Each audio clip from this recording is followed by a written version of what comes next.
Breaking news, Sour Patch Kids were called by EU over banned additive. If you're eating Sour Patch Kids right now, stop immediately and check the ingredient list on the package. This popular sweet and sour candy contains a chemical called titanium dioxide, an additive that has been banned in food by the European Union because titanium dioxide has been linked to potential health risks, especially with long-term consumption. It may cause DNA damage, trigger inflammation, and has even raised concerns over potential carcinogenic effects. According to the European Food Safety Authority, EFSA, titanium dioxide can no longer be considered safe for consumption. Following this statement, EU countries have removed it from their food supply chains. Shockingly, the U.S. still allows titanium dioxide as a legal food additive. It's commonly found in candies, chewing gum, cake decorations, and even some dietary supplements, used solely to enhance color and create a smoother texture. Sour Patch Kids is just the tip of the iceberg. Its ingredients list clearly states titanium dioxide, meaning every bite may be exposing you to a substance deemed high risk by many other countries. 25-year-old Tamlin Yoder is still in disbelief that she lost her job over a takeout order. A local church ordered $735 worth of food that she had to prepare. 25 steaks, 25 potatoes, 25 chickens. When people from the church came to pick up the food, Tamlin loaded all the entrees into the car. Then church members left her high and dry with no tip. I was super mad. I was angry, because that's such a large order and we have to take so much out of our time. It took almost an hour to put everything together. So she went on social media expressing her frustration on Facebook. The church quickly became aware of the situation and called the restaurant to make things right. The next day, when Tamlin showed up for work, she got a pink slip. In disbelief, Tamlin's mother posted on social media the chain of events, and the story has reached all corners of the country. And now, Tamlin hopes people realize that for so many people, every penny counts. As takeout, we still make server minimum wage. We are making $5 an hour, and that's not even 2 gallons of gas. What's $143,000? Are you guys crazy? Rene Ramond and his wife Linda spent 3 weeks touring Switzerland last September. They've made multiple trips to Switzerland, where Rene is from, but they've never occurred any shocking cell phone charges until this trip. I get this T-Mobile bill and didn't, bother me very much because I thought I was reading $143. And I'm thinking, that's reasonable. It wasn't until Rene went to pay the bill that he realized the actual amount owed. And I start, look at the bill, and I'm looking and say, excuse me? What's $143,000? Are you guys crazy? T-Mobile charged him for 9.5 gigabytes of data, which is average for 1 month. But in Rene's case, it was all roaming data. And so far, I spent $2,500 with the attorney. So now you're paying an attorney and you're still not getting anywhere. Yeah, absolutely. Absolutely nowhere. This lady made sure she got her money's worth at an all-you-can-eat sushi place, but she ended up paying a price. She landed in the hospital emergency room. This woman is really enjoying all-you-can-eat sushi. Danielle Shapiro devoured a whopping 32 pieces, among other Japanese favorites. But the 24-year-old from Mountain View, California, soon realized she may have overdone it and was rushed to the hospital. This is what Danielle ate during that all-you-can-eat sushi marathon. She started with miso soup, gyoza, jalapeno poppers, then moved on to a snow crab roll, a green dragon roll, a wakame roll, a California roll, and ended with edamame. That sure is a lot of food. We didn't really notice a problem until afterwards, which definitely felt a lot of pain. I woke up the next day with extreme pain. I couldn't take deep breaths in and out. After her ordeal, you'd think Danielle would be turned off to all-you-can-eat sushi, right? Nope. I'll probably go back at some point in my life. This airline passenger says she fell asleep during a flight and woke up to find herself totally alone at midnight on the cold, locked-up plane. It was completely pitch black. I thought, this is a nightmare. This is not happening. Tiffany O'Brien says she was full-on panicking on the plane, which was parked far from the terminals. Just a sheer sense of helplessness when you feel like you're locked on this aircraft. When she realized she was trapped on board, she texted a friend, "I just woke up alone in plane, OMG." The friend replied, "What? Nobody woke you up? Can you get off?" Tiffany texted back, "No, the door shut. OMG. I'm stuck by myself, alone on plane." And then my phone died. Her friend says she called the airport. Tiffany says there was no power on the empty plane, so she couldn't charge her phone. She fumbled around in the pitch dark and made her way to the front of the aircraft and actually entered the cockpit. Air Canada says it's reviewing the incident and has been in contact with the passenger. Wrapped up the fish and shipped it off to a lab for some DNA testing. Now the troubling findings. 68% of the samples turned out to be a different fish than we ordered, usually a cheaper variety. Every time we ordered white tuna, we got something entirely different, usually a fish called escolar, because it can be hard to digest and cause intestinal problems. To prove it, he found his shipping order, but sure enough, when my producer and I took a look, we saw escolar. Tamara Froyman, a registered dietitian, says she's seen patients who have gotten sick after eating escolar. It's pretty awful. There's diarrhea, there's cramping. Some patients will also have some nausea and vomiting, headaches, and it can last a day and a half, sometimes 2 days. And what about the red snapper we ordered? 60% of the time, the sushi restaurants made substitutions, mainly with tilapia, a much cheaper farmed fish. So, what should sushi lovers do? Jane Foster was out shopping downtown when something in the window of this antique store caught her attention. I totally jumped and I'm sure my feet left the sidewalk. What was it that had Jane freaking out? It was long-lost wedding photographs. And that was my mother's wedding picture. Back in 2003, the photos were tucked away in this storage facility. After Jane's family missed a payment on the locker, their possessions were auctioned off. I made 40 or 50 phone calls, easily, trying to track down something, and they were all dead ends. Then came that moment at the antique store in Grand Junction, Colorado. But Jane was in for an even bigger surprise. The owner of Robin's Nest Antiques remembered purchasing the photo along with something else from the storage facility. A wedding gown. Yep, it's the dress Jane's mom wore back in 1948. So this is yours. This is her dress. Sadly, her mom passed away in 2013. But having these treasured family memories back has made Jane feel like her mom is still with her. I can feel her. It's a wonderful feeling. She looks like any busy mom running to the grocery store. But Danette Worthy is not shopping for her family. She's in charge of school lunches for 19,000 students in Tuscaloosa, Alabama. Like lots of other school districts across the USA, they're having major issues here, getting enough supplies to feed the kids. So every day, the school's director of child nutrition jumps into her car and runs to the local grocery store. I needed to get some soy milk. We also bought some 9-ounce cups. We got some tortilla chips and also some tortilla shells because those are things that we are having a hard time getting. She also has to move supplies from one school to another, hauling heavy boxes of produce around.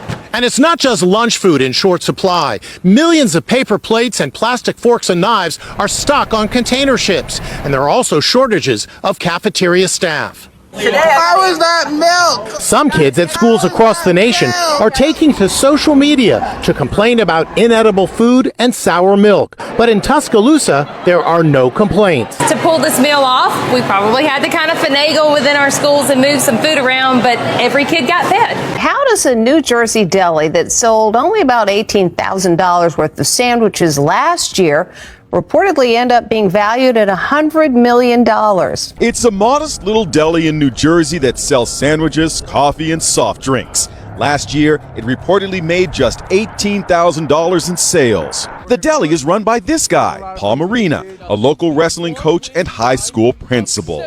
But $100 million?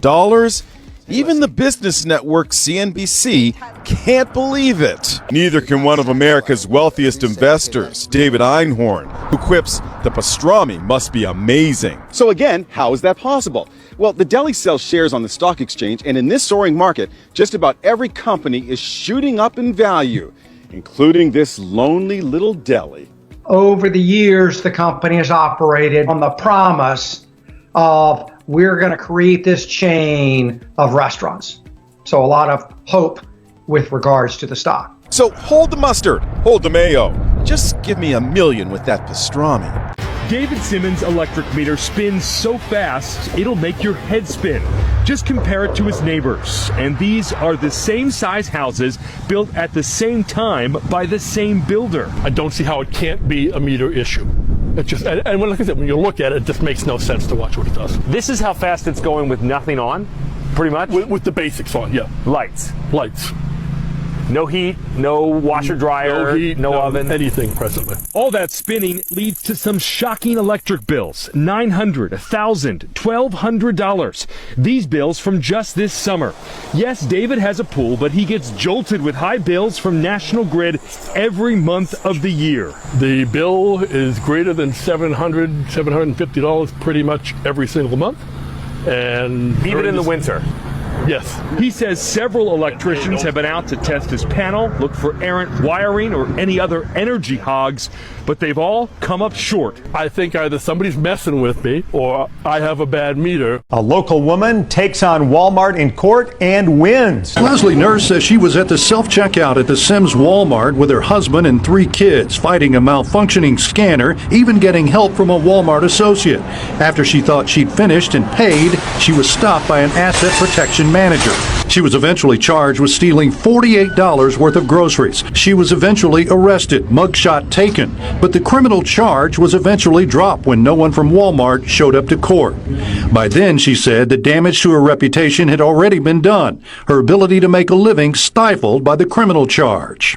What was worse, she continued to receive demand letters from a Walmart-affiliated law firm offering to drop the matter if she paid them $200. But it turns out many people do. During testimony in the lawsuit she filed against the company, an expert testified Walmart routinely uses to add insult to injury. Walmart never produced a video that would have been recorded at the self-checkout area that would have proved Nurse shoplifted or didn't. At the end of this lawsuit, a unanimous jury found for Nurse and awarded her $2.1 million in punitive damages. I got taken.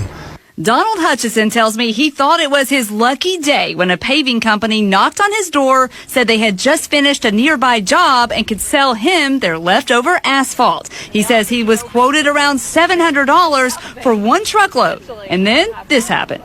Well, when he came back, when they finished the job up, the guy brought a invoice in and said $12,360. And plus people on his crew were bigger.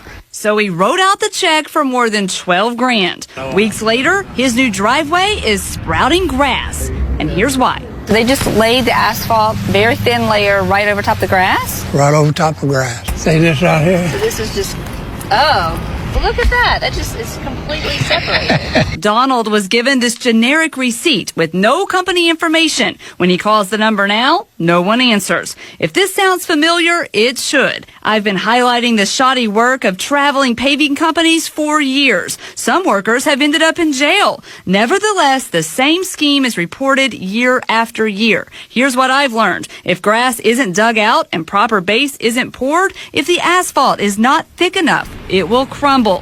What am I to do? $360? We need to know what to do. It's damaged and dyed money. Tawana Brown and other PNC ATM users say they received from this McDonough ATM. I got the money out and just put it in my purse. Brown says later that day, when reaching for the money to pay for food, she noticed $360 from an $800 withdrawal covered in blue dye. I can't use it. It's not, no one will take it. Brown says she was told by a manager at this Stockbridge PNC Bank branch that while this has happened to other customers, they couldn't take the money back. He basically told me or made me feel like kick rocks.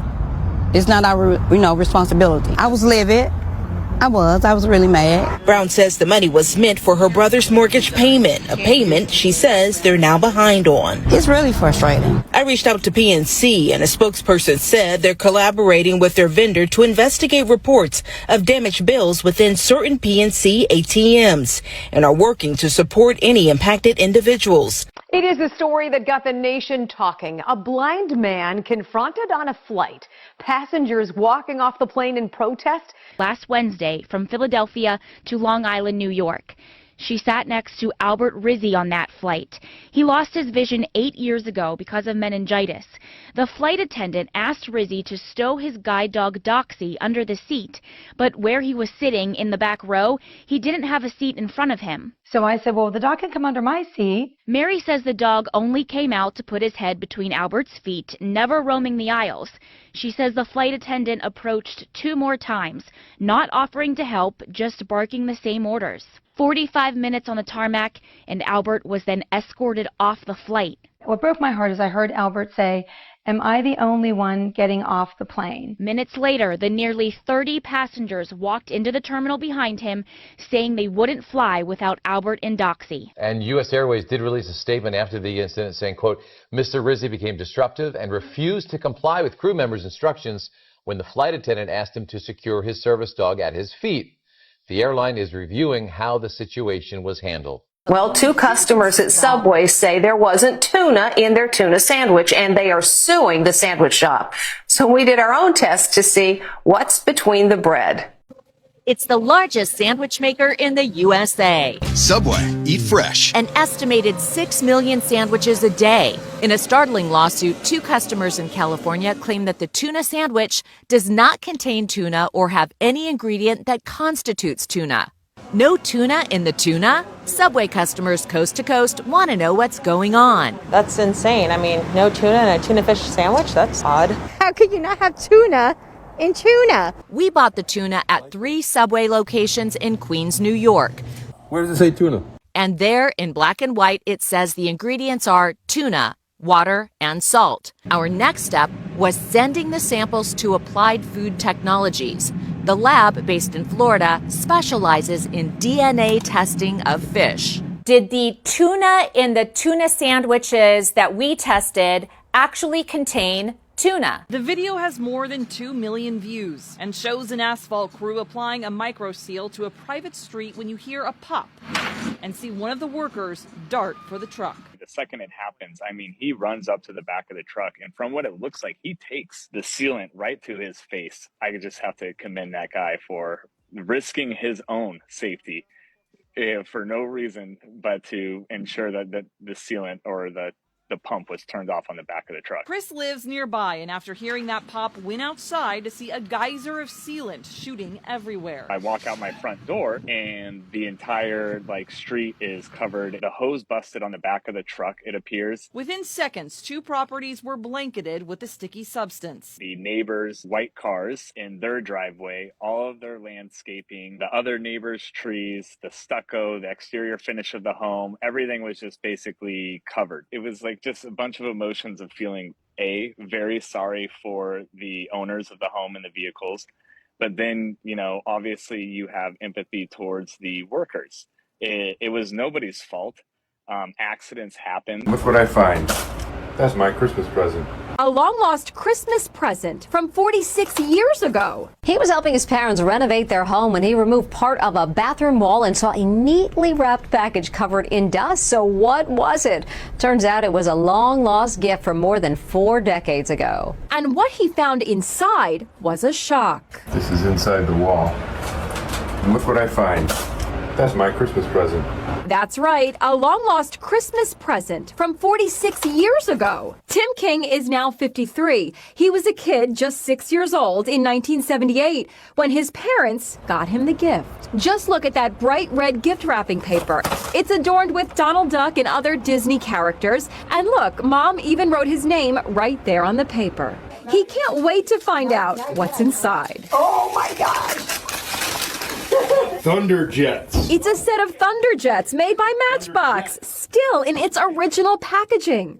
A father says he spent more than $100,000 to restore a vintage truck. But years after taking it in, the truck isn't even close to being finished. 2 years ago, Tim Hayes had an idea. My son always likes truck. He's been a truck kid. So he made his son, 14 years old at the time, a promise to restore a vintage truck and give it to him on his 16th birthday. The two got to work and found this 1967 Ford They took it here to Classic Corner Iconic Cars in Oklahoma City to have it restored. They told me that it would probably be done around July. But long quickly turned to longer. Still now, almost 2 years later, with his son's 16th birthday just a couple weeks away, the truck is still nowhere near ready. To make things even more complicated, Tim says Jim with Classic Corner continued sending him invoices for work he claimed was happening on the truck. To date, Tim says he's paid Classic Corner more than $115,000 worth of invoices. Look what I find.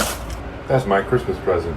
A long-lost Christmas present from 46 years ago. He was helping his parents renovate their home when he removed part of a bathroom wall and saw a neatly wrapped package covered in dust. So what was it? Turns out it was a long-lost gift from more than 4 decades ago. And what he found inside was a shock. This is inside the wall. And look what I find. That's my Christmas present. That's right, a long-lost Christmas present from 46 years ago. Tim King is now 53. He was a kid just 6 years old in 1978 when his parents got him the gift. Just look at that bright red gift wrapping paper. It's adorned with Donald Duck and other Disney characters. And look, Mom even wrote his name right there on the paper. He can't wait to find out what's inside. Oh my gosh! Thunderjets. It's a set of Thunderjets made by Matchbox, still in its original packaging. It's a funeral procession unlike any you've ever seen. The mourners, people, and dogs. This funeral is for a 12-year-old girl who loved her dog more than anything. Jenna Ray Goodbar and her dog Cash were both run over on this road in Lexington, Virginia. Jenna Ray's family decided she and Cash had to be buried in the same casket so they'd be together forever. Having Cash and her together, I want to cry, but at the same time I'm so happy that there's no tears for it. It was standing room only at the funeral with more than 500 people. During the service, one of her favorite songs played, Carrie Underwood's See You Again.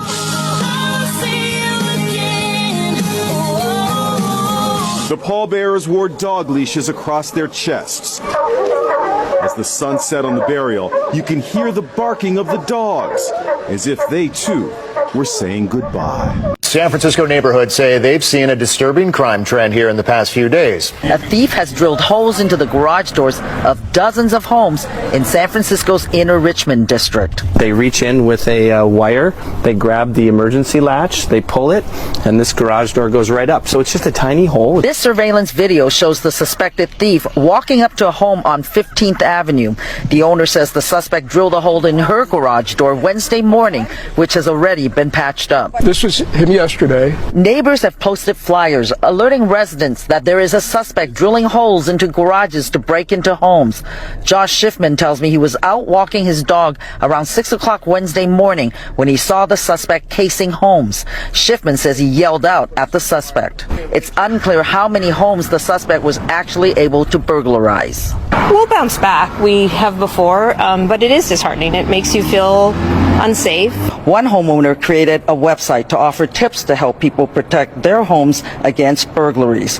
This purse once belonged to a teenage girl, but she lost it 63 years ago at her elementary school outside Houston. All these many years later, the purse has been found by Armando Rodriguez, a contractor who was hired to renovate the school's gym. I was shocked to find a purse in there. He pulled it out of the floor. The purse was handed over to Richard Lewis of the local historical society. Inside, he discovered photos and other mementos. When it turns out the purse belonged to a 13-year-old girl, Andrea Beverly Williams. He pulled out old yearbooks, and there she was. Sadly, Beverly died in 2015, but she had 9 children, and 3 daughters still live nearby. They were amazed to see old photos of their mom's classmates and their grandfather. I've never seen that before. He passed before I was born. Yeah. There were all sorts of notes. This is to the Valentine's Day, and it's a little invitation. It was like entering a time machine. It's such an unintentional time capsule of her. It's the 100-year-old stove, and it still works. I've been cooking on it since the day I got it. The stove was built by General Electric around 1924 when Calvin Coolidge was president. It was one of the first stoves powered by electricity. Check out the original ad. It's described as the electric maid for the modern mother. Joanne and Marcus from Long Island bought it secondhand for $100 in 1979. They showed Inside Edition reporter Allison Hall the crystal knobs and the perfect white porcelain. It even has a bread warmer. Did you ever think that it was going to last you this long? No. I never. It just kept on working. The stove isn't the only old appliance Joanne and Marcus own. They also have a working fridge from 1930. It's been working since the 30s, and we've been using it regularly since we've had it. You guys have some pretty lucky appliances. Yes. Yeah, I guess we do, yeah. Attention, any Walmart shoppers still in the store. The store is now closed. Attention, any remaining customers. But it's happening. Will permanently close next month. In total, the company announced that 269 store locations will be closed worldwide starting next month. Though most of the store locations are in the United States, a bulk of the store closures will occur in Brazil as well. Included in the restructuring, 102 Walmart Express stores will be closed in the United States, with 154 stores in the U.S. closing altogether. The move will affect 16,000 employees. In other markets, Walmart said it was closing 115 stores in Latin America, including 60 in Brazil. So this comes as officials with the company continue to pull workers back to its main hubs. So in the memo that was sent to employees, the retailer said it is cutting roles and asking office-based employees in some of its smaller offices to relocate to the company's newly opened headquarters, but did not specify how many workers are being impacted. So this is the latest one, and actually you can come right here and see. That's how flimsy it is. Carrie Frankham only has 10,000 miles on her white 2019 Hyundai Sonata. When it rains, it will just start coming off right here. Can't even wash it now, because if I try to wash it, more paint comes off of it. The first time the paint started flaking off, Frankham was at a hotel and thought someone had scratched or scraped the car. It's embarrassing. I don't like driving around like this. It looks like a Dalmatian. And she's not alone. This Hyundai Peeling Paint Facebook group has thousands of members with similar stories and pictures.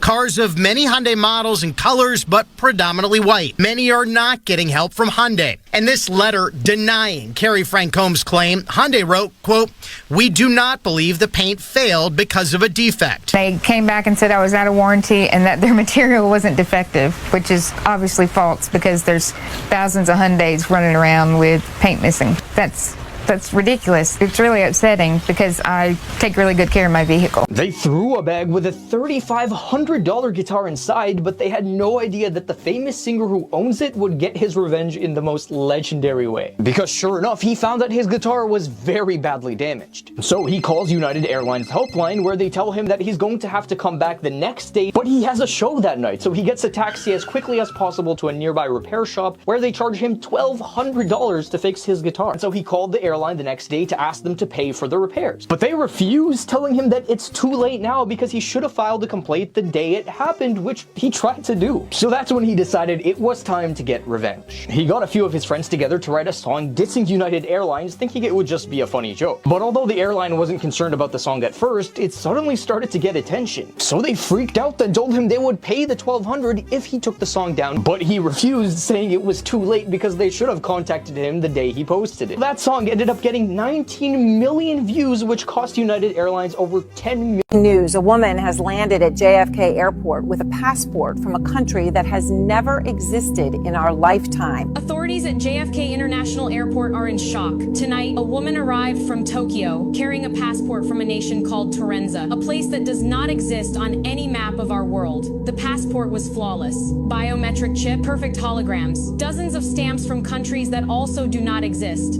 Her documents were perfect, better than perfect.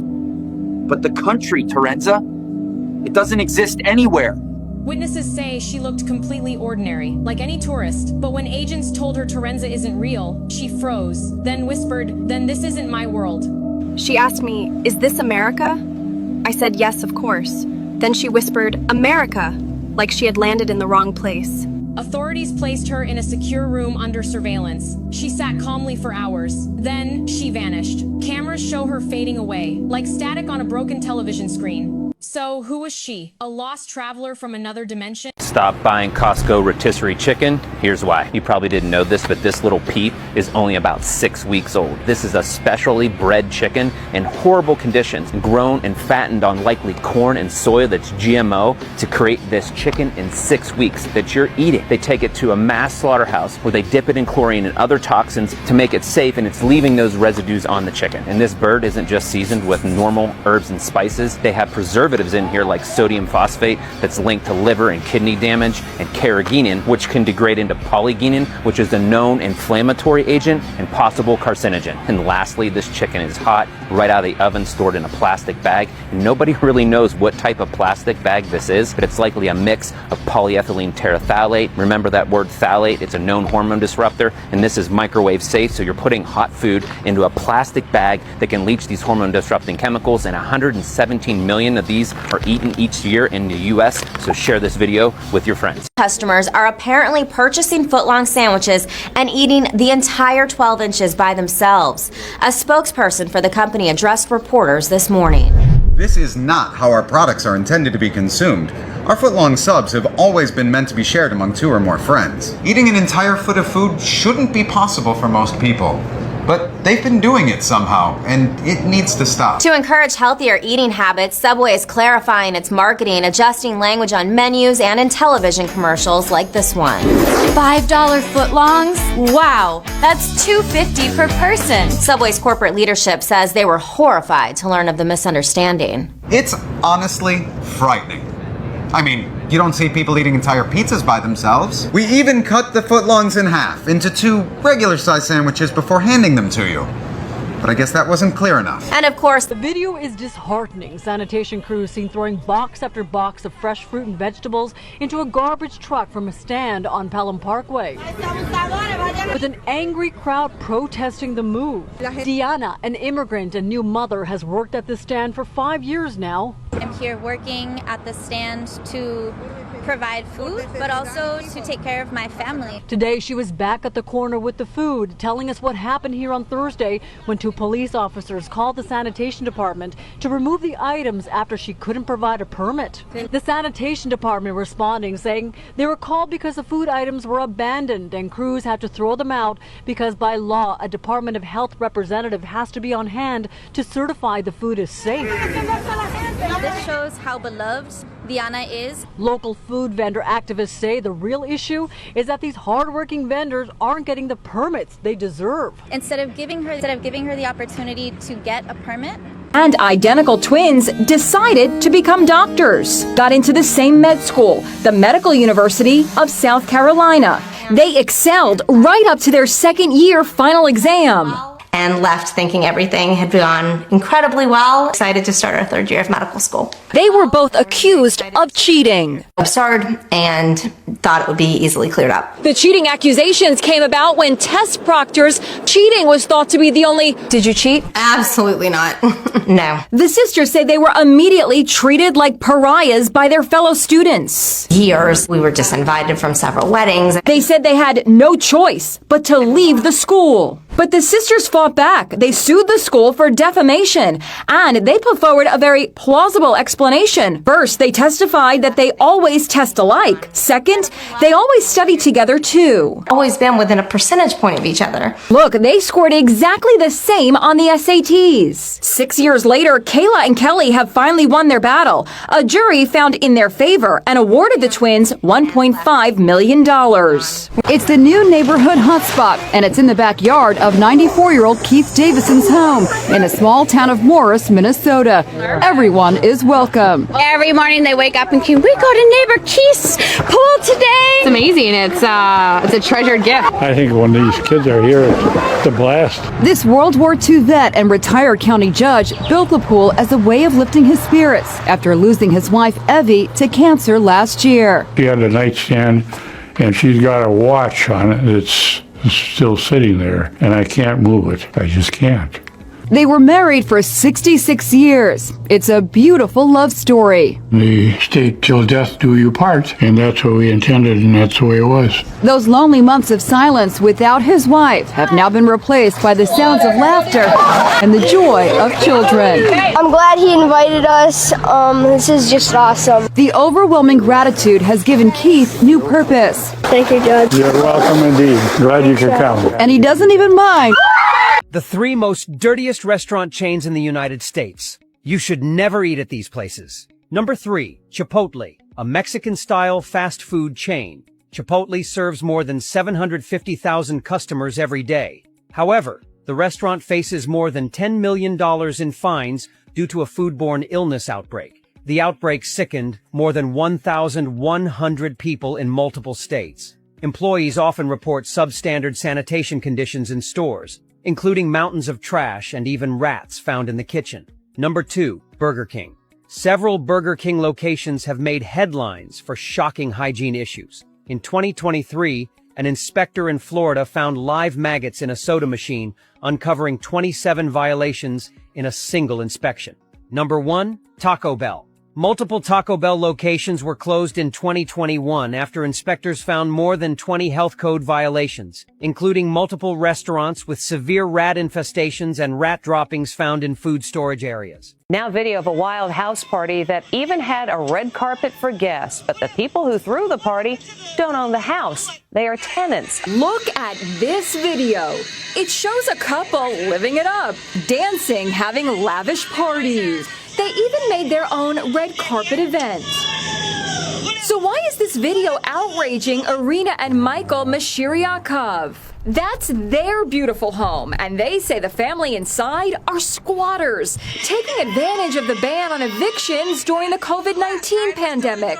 The rent is $4,500 a month, but the alleged squatters, who seem to have had a pretty elaborate Christmas, haven't paid a dime for 18 months, way before the pandemic began. The Mashiriakovs say they are out nearly $80,000. They can afford lobster parties and, with the red carpet events and DJs and... We went to the home on Staten Island, New York to try to get the renter's side of the story, but they did not answer the door. They just received a delivery of yet another television set. A Florida father is going viral after showing just how costly a day trip to Disney World has become. Before we even got into the park, it cost me $30 just for parking. And even being a Florida resident, tickets for a family of 5 with one child under 10 was still $974. The rest of the family decided they want to go to dinner at downtown Disney Springs.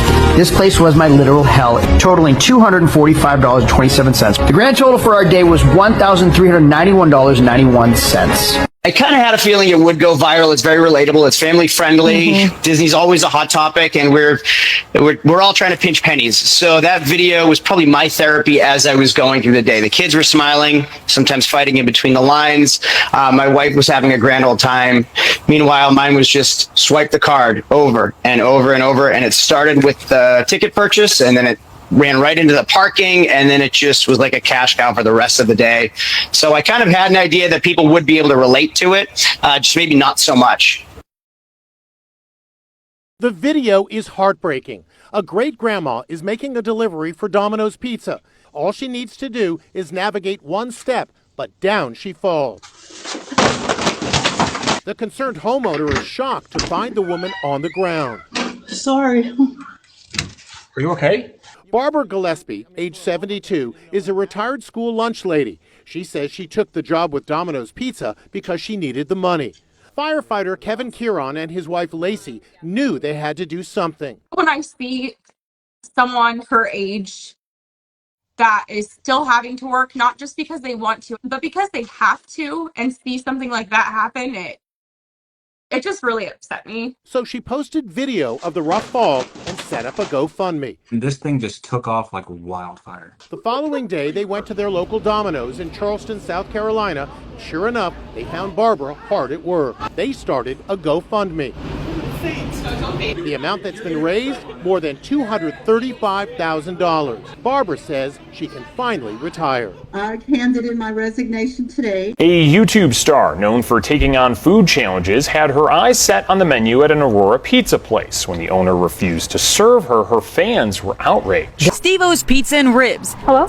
It's home to the OMG 28-inch pizza challenge, and the winner takes home $100. I'm a YouTuber, and what I do is kind of like my own Man vs. Food. On Sunday, she set her eyes on Steve-O's pizza joint in Aurora. What she didn't expect was the owner's reaction. He called me a dirty lie straight to my face. Like, I was like, why do you think I'm here to scam people? Like, I've never had a restaurant experience this bad. The owner accused Raina of being a professional eater and didn't allow her to tackle the pizza challenge, even though the business does not have rules or regulations inside or online that disqualifies anyone from the contest. And I'm like, I'm not a professional eater because I'm not part of the professional eating league, and I don't compete in like the Nathan's hot dog. Raina was kicked off the property. Of course. Bye-bye. This wallet has been missing for 46 years. That wallet was filled. I can't believe it. And here's the woman who lost it. Way back in 1975, Colleen Diston went to the movies here at the Majestic Theater in Ventura, California. She can't remember what she saw, but there's a good chance it was the #1 movie that year, Jaws. You're going to need a bigger boat. During the movie, Colleen's wallet fell out of a hole at the bottom of her purse. I called the theater that night, and I said I lost my wallet. I told them what it looked like, and they said the cleaning crew will look for it. And then I called the next day, and they hadn't found it. Fast forward to today. The iconic theater is going through a renovation. And while Tom Stevens was working in the attic crawl space, he made quite the discovery.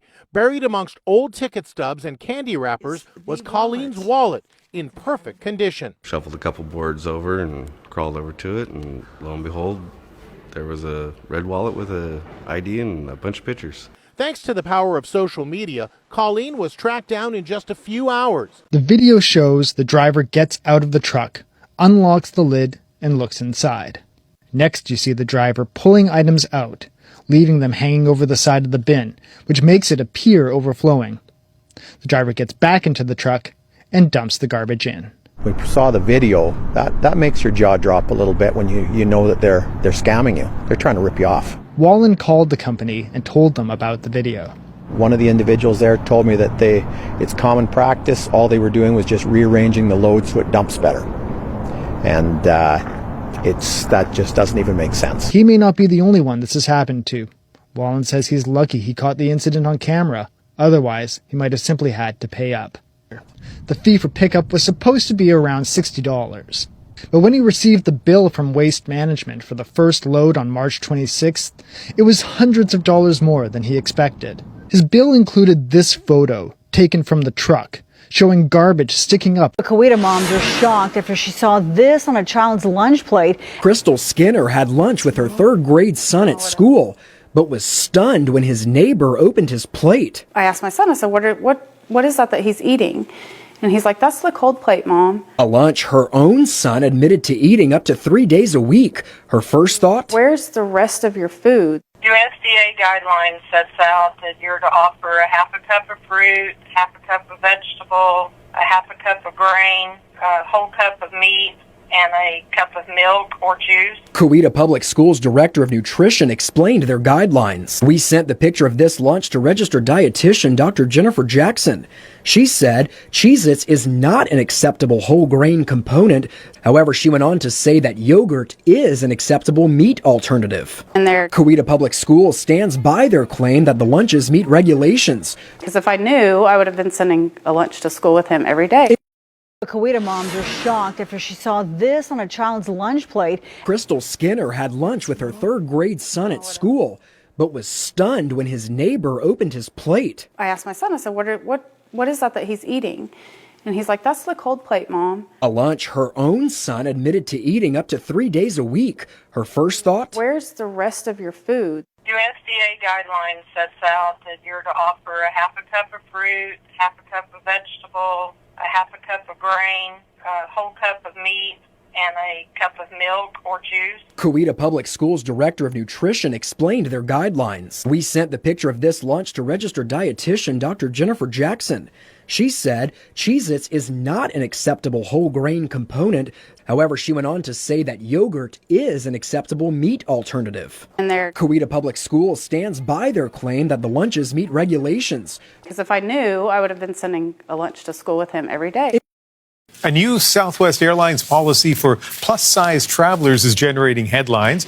As of next year, the carrier will require those needing space beyond the armrest to purchase an extra seat. Now, they can submit the additional expense for a refund after their travel is complete, but that refund will only be granted if the flight was not full. And if you look at the headlines, it's all talking about this, plus-size passengers. And that's because Southwest, their policy is it's a policy for customers of size. That's led to these high headlines. And really, there are other reasons that a passenger might need an extra seat. It doesn't necessarily have to do with the size of the passenger. So maybe a misstep here, because I did check in with the Canadian equivalent. I saw, Air Canada, WestJet. They also have policies for passengers who need an extra seat, and it is free in those cases. You do need a medical form. The medical form is available. I'm not suggesting it's a necessarily easy thing to do, but they don't run into the same kind of controversy here that Southwest has. Just over a week ago, Christina Tennyson, her husband, and 2 kids closed on this 6-bedroom, 3-acre property just south of Manteca. Because the family wanted to paint and update the home before moving in, it was left vacant. Just a couple days ago, she came to check on the progress. But when she drove up to her property to meet her contractors, she was surprised to find a U-Haul truck. And then I noticed a car and some women and children, running around my driveway. At the time, my contractor was here. So I just went upstairs and I asked him, hey, did you bring a U-Haul? And he said no. So we kind of immediately knew, something's not right. She confronted them. I came downstairs to ask them what they were doing here, and they informed me they were moving in. And, I informed them, no, this is my house. And they were trying to tell me that their dad had rented the house. Turns out the alleged dad was one of 2 men caught on her security camera a few days earlier on her property. So I just, told them I was going to call the cops. She did, and as shown here, they immediately left just minutes before sheriff's deputies arrived. Waffle House employee gets caught doing something at work that would change her life forever. Yvonne Williams was just 18, but her life was already filled with more responsibility than most her age. Every spare moment was spent working at the Waffle House in Lamarck, Texas, trying to save enough money for her dream of going to college. Yet on one ordinary day, something extraordinary happened. During one ordinary shift, Yvonne had no idea she was being watched. A regular customer, Adrian Charpentier, a 78-year-old man who relied on oxygen, but what she did next would leave an impression far beyond the walls of the restaurant. In a swift and silent act of kindness, Yvonne paused everything she was doing to cut the man's food into bite-sized pieces. A nearby customer watched as Yvonne helped Charpentier. Moved by the scene, she snapped a photo, quietly posting it on social media with words of praise for the young waitress. Then came the surprise no one saw coming. Amid the cameras and flashing lights, Yvonne was presented with a $16,000 scholarship to Texas Southern University. The city of Lamarck declared March 8th as Yvonne Nini Williams Day. Overwhelmed and in disbelief, Yvonne's world had changed in an instant. A former South Suburban school lunch lady is now facing criminal charges accused of stealing more than $1 million worth of chicken wings. WGN's Andrea Medina has that story from Harvey. 66-year-old Vera Liddell is a former Harvey School District 152 employee. Cook County prosecutors allege she used her position to embezzle $1.5 million from the school district. Court documents accuse Liddell of ordering more than 11,000 cases of chicken wings from the district's food provider, Gordon Food Service, GFS, and picking them up with the district's cargo van. At this time, it's not clear what Liddell did with them, but a proffer presented at her bond hearing last week says the food was never brought to the school or provided to the students. Court records reveal the manager discovered individual invoices signed by Liddell for massive quantities of chicken wings, an item never served to students because they contain bones. Parents say it's upsetting to know someone may have selfishly taken the funds intended to nourish students. The robbery video has finally been released, and it looks like something straight out of a movie. For weeks, investigators only had fragments. A broken glass case, a silent alarm, and priceless jewels gone. Now, the full footage reveals a plan that feels almost choreographed. 3 men wearing construction uniforms arrive in a white maintenance truck. They set up a ladder, cut through a window with a power saw, and walk straight into the museum. No panic, no rush. Security doesn't react, and visitors assume it's repair work. Inside, the thieves break open display cases and take jewels once owned by Empress Josephine, Napoleon's wife. The entire operation lasts less than 7 minutes. The video shows them escaping through the same window, sliding down ropes, and riding away on electric scooters waiting outside. One of them glances at the camera, calm, almost smiling, before disappearing into traffic. The footage spread fast across social media. Viewers called it a real-life Ocean's 11. Delta flight headed for Spain was forced to turn around because of an unfortunate situation. Negative. It's just a biohazard issue. We've had a passenger who had diarrhea all the way through the airplane, so they want us to come back to Atlanta. All the way through the airplane, yeah. Sadly, for those passengers, the diarrhea was not contained to the bathroom. Oh, my goodness. It happened about 2 hours into the flight. After making an emergency landing, everybody was transferred to a different plane. Delta says the original plane was deep cleaned and described the moment as a, quote, medical issue. That people were trying to spray vanilla, it didn't work. Secretly, I hope that this person who had the emergency, did maybe something, or maybe you broke up with your girlfriend over text. Was this a medical condition? It's a medical. Why did they have this poor person such severe diarrhea? I mean, you feel for the passengers, of course, but that's at the very least just mortifying. It is the story that got the nation talking. A blind man confronted on a flight. Passengers walking off the plane in protest. Last Wednesday, from Philadelphia to Long Island, New York. She sat next to Albert Rizzi on that flight. He lost his vision 8 years ago because of meningitis. The flight attendant asked Rizzi to stow his guide dog Doxy under the seat, but where he was sitting in the back row, he didn't have a seat in front of him. So I said, well, the dog can come under my seat. Mary says the dog only came out to put his head between Albert's feet, never roaming the aisles. She says the flight attendant approached 2 more times, not offering to help, just barking the same orders. 45 minutes on the tarmac, and Albert was then escorted off the flight. What broke my heart is I heard Albert say, "Am I the only one getting off the plane?" Minutes later, the nearly 30 passengers walked into the terminal behind him, saying they wouldn't fly without Albert and Doxy. And U.S. Airways did release a statement after the incident saying, quote, Mr. Rizzi became disruptive and refused to comply with crew members' instructions when the flight attendant asked him to secure his service dog at his feet.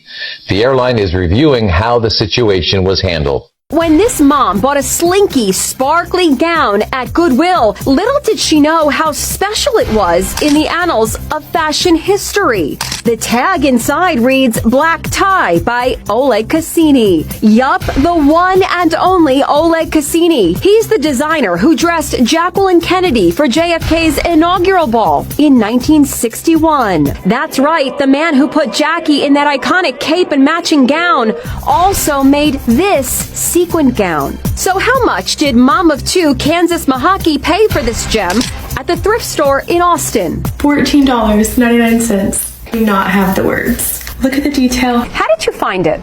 I saw a twinkle out of the corner of my eye and beeline straight to the dress. I had no idea what I had. I just knew that it was fabulous. I just typed in the name into Google search and it popped up with a bunch of pictures of Jackie Kennedy and I was like, oh wow. Jackie Kennedy adored Oleg Cassini. He made her the fashion icon we still admire to this day. It was found inside a Titusville burger joint. Rob Buffalo and his wife opened the business in 2020. But last week, they discovered something that stood out. It was just the end of the evening. We went home and we were counting out our banks for the evening. And as I'm sitting there doing my thing, it caught my eye. Then I knew it wasn't the ordinary bill. It had 4 signatures. The names read Hoot Gibson, Bill Shepard, Jerry Ross, and Mike Mullane, which happened to be the names of 4 of the 5 astronauts aboard the STS-27. And once he realized what might be in his possession, he reached out to the American Space Museum. And he just blindly sent me a message to the museum that with a picture of this dollar bill, and could I authenticate it that it was really what he thought it was. And I was flabbergasted. Do you believe that those signatures are authentic? Oh, absolutely they are. While Rob has no idea where this dollar bill came from, he's created his own narrative of what he's coined as the mystery space dollar. A New Mexico mom's story about packing her son's lunch is warming hearts all over the internet this afternoon when she finds out the real reason that he'd been asking her to pack him 2 meals. He said, "No, Mom, it's for this little boy at school, and he sits by himself and all he eats is a fruit cup." Well, the mother of the little boy said that she had been feeding, reached out to Josette Duran and tried to give her some money to pay her back, but Duran says she wouldn't accept it. Then the girls' volleyball team Duran coaches raised $400 to pay her for the extra lunches. She took that money straight to the cafeteria to pay off all the past due accounts that kids had.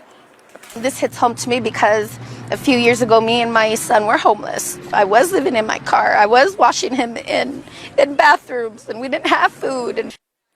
Well, Duran says her son doesn't want any thanks, but they are glad that they have made some lifelong friends.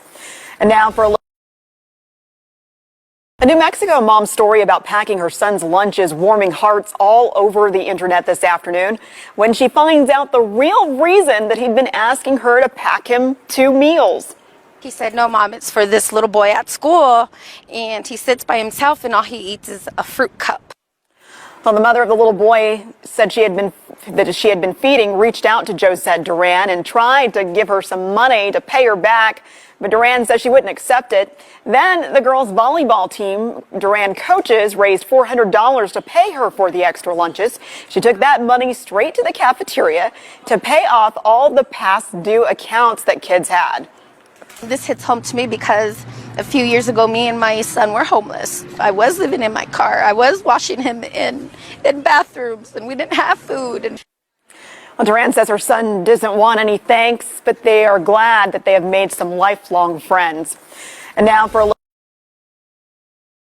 The skies over America unleashed the largest hailstones in recorded history. Not ordinary ice, but chunks nearly the size of cars fell from the heavens. Within minutes, temperatures plummeted over 20 degrees across the entire town. Footage captured by netizens was truly spine-chilling. A man struck by hail on the street was nearly frozen solid in an instant. Moisture in the air and ice on the ground seemed to freeze time within seconds. Meteorologists suggest this may signal extreme disturbances in the climate system. Warm air colliding with a cold front high in the atmosphere released energy faster than a bullet. Disturbingly, this super hail phenomenon isn't isolated. Over the past 3 months, similar extreme cold drops have been reported across the southern U.S., Argentina, and even northern Europe. Scientists are investigating whether it relates to disturbances in Earth's magnetosphere or stratospheric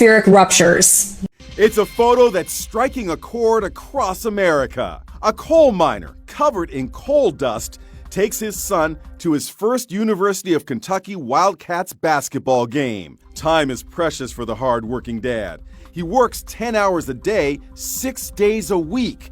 There was not enough time to take a shower and change his clothes and still get to the game to meet his wife and 3-year-old son, Easton. The coach of the Wildcats, John Calipari, was so struck by the photo, he posted it online, and it's now gone viral. The American dream started in a coal mine in Clarksburg, West Virginia.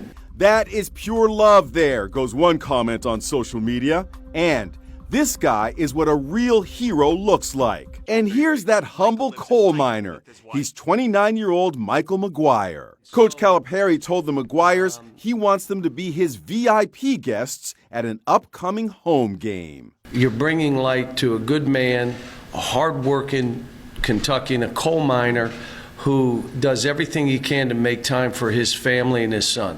it's been revealed that all of the chain's fries are sprayed with an incredibly toxic pesticide that's so harmful that the fries cannot be safely consumed until 6 weeks post-spray. This investigation dug deeper and revealed this fact after the French fries sold by McDonald's were found to contain substances that can cause cancer and even brain damage, in a discovery that came to light just recently. McDonald's only uses a very specific kind of potato in order to make their fries. This potato is known as the Russet Burbank potato, and they have a very thin, uniquely long shape that's responsible for creating the appearance of McDonald's fries we recognize. They're quite difficult to grow, which is exactly why these pesticides have to be used in the first place. A kind of pesticide that's almost ridiculously toxic, which is also known by its other name, methimidofos, comes with its share of shocking side effects. There have also been many cases of poisoning as a result of monitor exposure. The symptoms of poisoning from this pesticide are pretty nasty. I guess that gives you one more reason not to eat food from McDonald's. Well, Amazon just said, since everybody already knows what we are planning on doing, let's just go ahead and get the process started. So by tomorrow, 30,000 Amazon employees for their corporate office could start receiving letters of layoffs. This represents about 10% of their corporate staff. Now, this company does have 1.55 million associates approximately across their different operational channels, including their warehouses and such. So 30,000 is not a large number, but these are your higher paid Amazon employees. Now, there are questions on whether these layoffs are related to their investments in AI. It costs a lot of money to build up data centers. This could be a simple move to prepare for a holiday that they expect to be subpar. Bezos has been selling down his positional stake within a company significantly over the last few months. So we'll see where this goes. Is this the part of the start of a restructuring with the company? Or is there something else under the hood that we just do not know? He's known as the ICU grandpa. Some of my guy friends ask me what I do here, and I tell them, well, I hold babies. Sometimes I get puked on, I get peed on. It's great. David Dutchman cuddles premature babies in the hospital when their parents can't be there. It's okay. It's okay. Parents have other children at home, or they live farther away, and it's tough for them to get in here. He visits the NICU and PICU twice a week. His friends don't always get it. They say, well, why would you do that? They just don't get it, the kind of reward you can get from holding a baby like this. It's been wonderful because it gives me something to do that has meaning to it. He never knows which babies he'll hold, but he does know he's there to help. And hospital staff at Children's Healthcare of Atlanta are grateful. He's just a really special person to us as nurses, and our babies just adore him. A feeling that for David is mutual. This girl from Miami posted a video of herself swimming in the ocean early in the morning. At first glance, nothing seemed unusual, but if you look closely, the water looked kind of weird. It was dark and full of bubbles. Still, she was happily diving and playing around in that foamy water, thinking it was just regular sea foam from waves crashing against the rocks behind. She had no idea what was actually going on. As soon as she uploaded the video to TikTok, it blew up. Over 60 million views in just one day. People in the comments immediately started pointing out that it might not be sea foam at all, but sewage. Yep, a sewage contamination. The dark color of the water could be explained, but those bubbles were a clear sign of bacterial activity. Decomposition, basically. But then, a local chimed in, a maintenance worker who said he works on that very beach. He revealed that earlier that morning, just about 150 meters from where she was swimming, a sewage pipe had burst, which means she was literally swimming in raw sewage that the city had ended up dumping into the ocean. The concentration of sewage was estimated to be around 20 to 30%. It's honestly hard to understand how she didn't notice the smell. A Sacramento senior uncovered an envelope of money she lost years ago. When the bank refused to accept it, it was time to call Curtis. Mary Venegas discovered the envelope she misplaced with $6,000 cash inside. She put it down somewhere in her yard the day she planned to deposit the money to cover her taxes. That was 4 years ago. Somehow it ended up on the ground with cardboard covering it. The bill's now dirty, water damaged, the corners eaten away. But on a fixed income, she really needs this money now, behind on winter utility bills. But she says Bank of America, where she has banked for decades, refused to take the money. And so we said, well, how come you can't take them? Because they're deteriorated. The Treasury Department does exchange mutilated money if 1/2 or less of the original note remains, or if its value is in question based on the condition. Bills damaged by fire, explosives, water, chemicals, animals, or insects. If the bank won't take the money, the government process to exchange it could take anywhere from 6 months to 3 years. What if I die before I ever received it? A 6-year-old flying solo to visit his grandmother was mistakenly put on the wrong flight. My stomach was tight, my heart was pounding. The boy's grandmother, Maria Ramos, says he was supposed to fly from Philadelphia to Fort Myers for Christmas, but when she went to pick him up at the gate, he wasn't there, telling Wink News. So I ran inside the plane to the flight attendant and I asked her, where's my grandson? He was handed over to you at Philadelphia. She said, no, I had no kids with me. The boy traveling on Spirit Airlines was accidentally sent to Orlando. He said, Mom, where are you? I don't see you. I got out the plane. I said, what you mean you got out the plane? He said, yes, I'm here. I land. I'm in the airport. I said, give me an adult. He said, I don't have nobody with me. In a statement, Spirit Airlines said the child was always under the care and supervision of a Spirit team member. And as soon as we discovered the error, we took immediate steps to communicate with the family and reconnect them. We apologize to the family for this experience. Maria says the airline, which put her grandson's bag on the right flight, offered to reimburse her for the drive to pick him up. But that isn't enough for her. A homeless man in Kansas City who resisted the urge to sell a valuable piece of jewelry that accidentally wound up in his cup of change. I was just sitting here like I am today.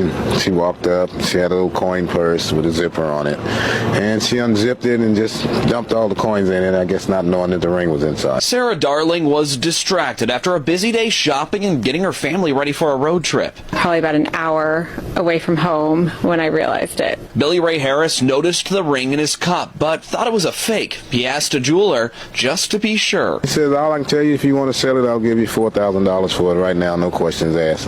By the time Sarah returned, Billy Ray was gone, but holding on to a shred of hope, she went back to the same spot the next day, and there he was. I just pulled up my car and got out really quick and ran up to him, and I'm like, I don't know if you remember me, but I gave you something that was really precious to me.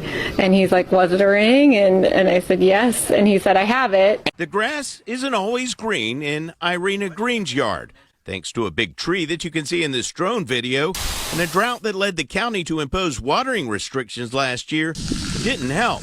Looks like you got some pieces of sod here. Green says her yard is far from the worst in Riverview's Creekview subdivision. If you drive around my neighborhood, you'll see there's plenty of yards that are not up to par. But so far, she's the only homeowner to actually go to jail for failing to keep her yard up to her HOA standards. It all started with notices from the HOA's management company. And it went from the grass being ground to, there's a dent in my garage. Dents too small to see from the road. That was a part of my court case. The HOA filed a lawsuit against Green in Hillsborough County Court, demanding she correct the violations. She represented herself, preparing handwritten explanations that the HOA and judge rejected. Green appeared at a hearing last July in which the judge gave her an ultimatum. My grass had to be brung up to par. Story that's going viral tonight, and some people are just outraged. 26-year-old Ashley Brady lost her right leg in an accident last year, so her apartment complex designated this parking spot for Ashley to park closer and avoid icy falls. I finally get my handicap parking spot last Thursday, and then I come home on Saturday and they're parking in my parking spot. She decided to leave a note when she didn't see a handicap placard or plate. She, in return, had placed this really rude letter under my windshield wiper. It says, "Hey, handicapped. First, never place your hands on my car again. No, the second, honey, you ain't touches my property, I will cause trouble. So go cry your struggles to someone who cares, because I'm walking away with both mine." A few more choice words. I read it probably like 5 times over and over. Ashley Brady's sisters posted a picture of the note on Facebook in hopes of bringing awareness to struggles that come with disabilities. It's been shared over 1,000 times. Unbelievable, right? Well, that story's still being shared tonight. We could monitor the repairman's every move. And guess what? Yep, there was one in the bunch who spoiled a perfect record. This technician from a company called Gold Medal Service examined the unit, and when he returned, he had some bad news. It's not cooling efficiently, and you're losing it. Okay, so there's a leak in the system. Okay, so there's a leak in the refrigerant. Yes, it's a microscopic leak. He's trying to tell there's a microscopic leak somewhere. Is that true?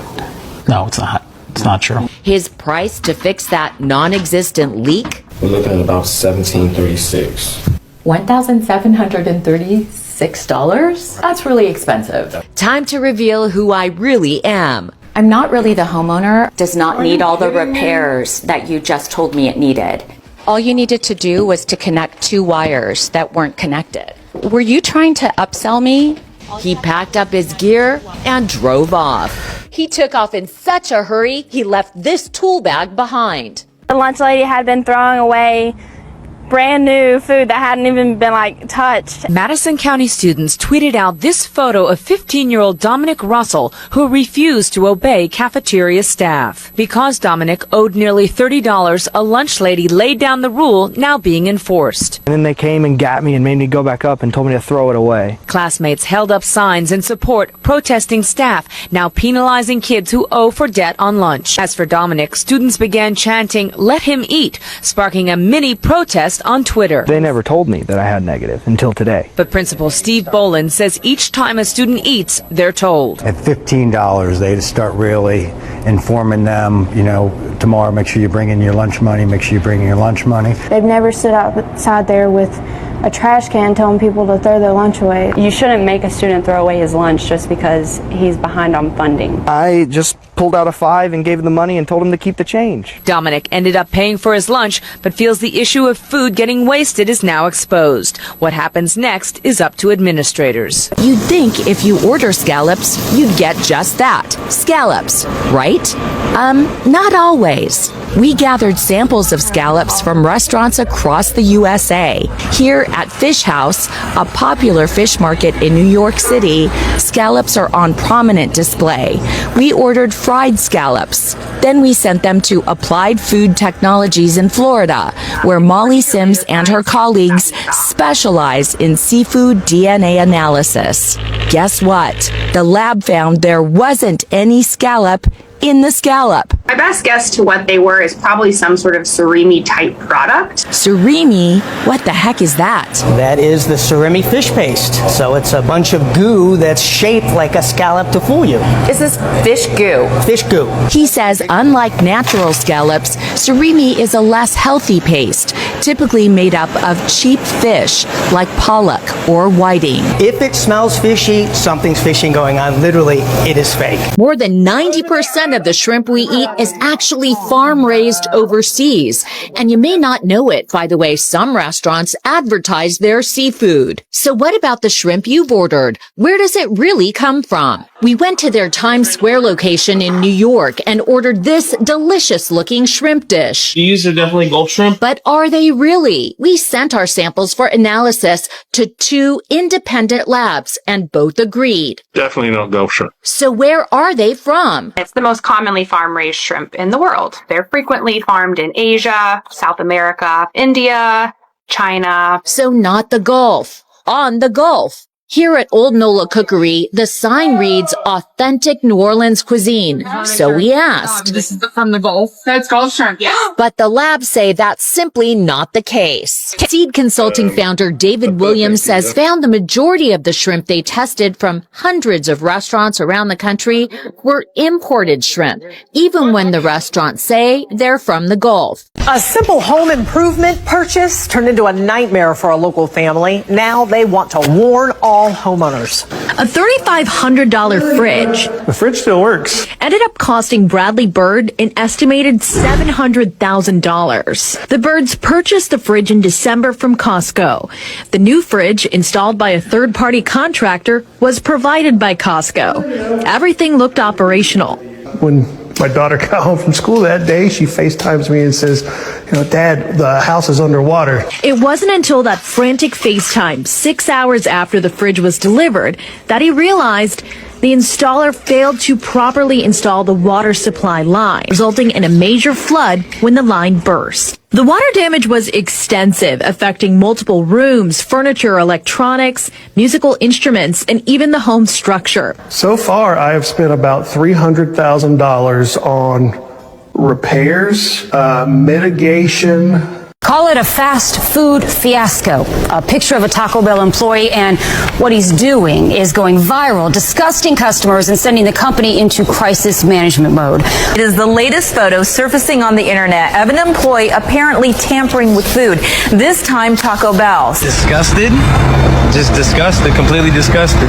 Charles Morris just ate at a local Taco Bell. He says he found out about this photo going viral on Facebook one lunch too late. So did Chris Fallon. It's a shame that I actually just walked out of an establishment that, exhibited that sort of behavior. But Taco Bell says this picture doesn't tell the whole story.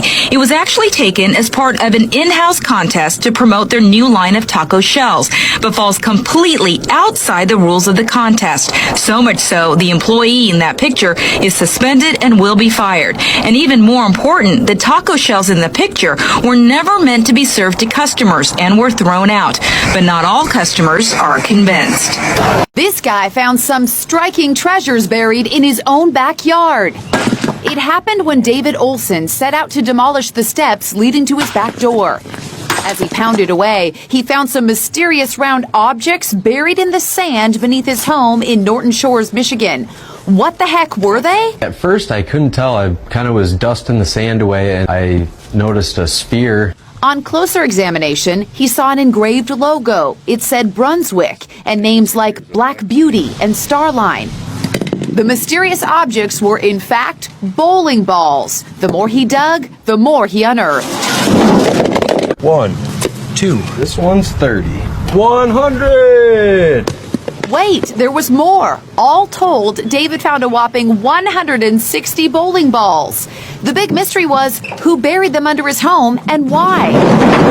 Turns out the bowling balls came from the world-famous Brunswick manufacturing plant, which was right here in Muskegon, Michigan. The plant closed 15 years ago. The balls were used as foundation for Dave's house. They've been buried there for 60 years. A TikToker just proved what a lot of us already knew. Some churches talk about love, but don't show it. Her name is Nikali, and she's gone viral for calling 26 Christian churches pretending to be a desperate mom out of baby formula. She even plays a sound of a baby crying in the background, begging for help. You'd think a church would step up, right? Out of 26 calls, 23 said no. Some gave excuses, some hung up, others said, "We don't do that here." Out of all those so-called Christian churches, only 3 offered help. But then she called a mosque. Before she could finish, the man on the line said, "Where are you? What kind of formula do you need? Come here, we'll help you." No hesitation, no judgment, just action. The internet's calling it the real test of faith. The same people many fear or misunderstand were the only ones to actually practice compassion. Meanwhile, the ones preaching love thy neighbor couldn't be bothered. Maybe Nikali didn't just expose hypocrisy. Maybe she reminded us what humanity's... This airline passenger was waiting to board a flight when she received a strange text on her cell phone. "Hey, Ashley, how are you?" 34-year-old Ashley Barno didn't recognize the phone number. Moments later came this: "You are looking very gorgeous in that gray top today." Ashley says her anxiety grew when the man texting her claimed to work for American Airlines. He said his name was Ahmad. It was about to get even creepier after Ashley boarded her flight from San Diego to Chicago. Yep, he was on board the same plane. "You want to sit next to me?" Ahmad asked. "What's your seat number?" Ashley says she'd had enough. She texted back, "Not okay, not cool." "Okay, it's up to you, but friendship with me will be very beneficial for you. I can always give you good seats, access to the lounges, and free flights too." In total, Ashley says she received, get this, 100 texts from him during the 4-hour flight. including sexually suggestive images. Ashley Barno says she showed the text messages to a flight attendant who recognized the American Airlines employee and told Ashley this wasn't the first time he'd done this. When the plane landed in Chicago, he was escorted off. Gene DeSantis bought a 70-inch Roku TV at a Park City Walmart, but nearly a year later, the TV started glitching. And then it began to flicker over time. He knew the one-year warranty was about to expire, so he took the TV back to get it replaced. And with my receipt, and then the problems all began. The manager was there and said, if you walk out with that TV, I will call the sheriff. Gene was given different instructions and explanations from employees as to why no one could replace the TV. And if an item is defective, the store should replace it. And that's true even if you didn't buy an added warranty. If the store told them you should have purchased the extended warranty, less than an hour later, there's a bang on my door and it's the Summit County Sheriff. They treated me as a criminal. In this particular situation, when one person's saying one thing and someone else is saying something else. Gene was charged with theft in order to appear in court. I spoke to a criminal defense lawyer in Utah who was stunned. Couldn't believe that this had happened. It's a lot. School has not started yet, and this group of incoming Brockton High students is already met with a locked door at McDonald's after freshman orientation. And sometimes they do a lot of troubles. You know, here they messed up the chairs and the table and everything, you know. During school dismissal, he lets kids in one at a time through the locked door to order. Because they are a lot, they can make a little bit trouble. The challenge is the location. McDonald's is next to a brand new Starbucks. Both Belmont Street businesses are directly across from the high school's main entrance. During school dismissal, they're overflowing with kids from the state's biggest high school. The new Starbucks will close its indoor seating from 1:30 to 3 every day, a spokesperson says. Kids say that move feels like a snub. I think that it's definitely a loss of business. Police patrol the area in these busy hours. Adults say the businesses might be overreacting. To have the kids come in, be able to sit down, order something to eat, and socialize. And they're getting rich doing it. I paid $1 for each one of these. They'll resell them for $4 each. This Dyson vacuum cleaner that they bought at Lowe's on clearance for $137 We'll clear $1 million in sales this year. You heard right. Kristen and Justin Herbert are flipping household products. It's called retail arbitrage. Buy lots of the same item at a low price, then sell high. Well, let's go make some money. On this day, the Herberts raid the clearance aisle for water coolers that are 75% off. There you have it. Pretty good haul. They bought 10 water dispensers and plan to make $200 profit. Resell on Amazon for $500. There's some days where, we walk into a store and literally in 15 minutes find over $1,000 in profit. The parents from Phoenix, Arizona said they made $30,000 last year just by reselling Trader Joe's everything but the bagel seasoning. First, they search online for items that are popular right now, like these Contigo water bottles bought for $5 a box. They'll be resold for $20.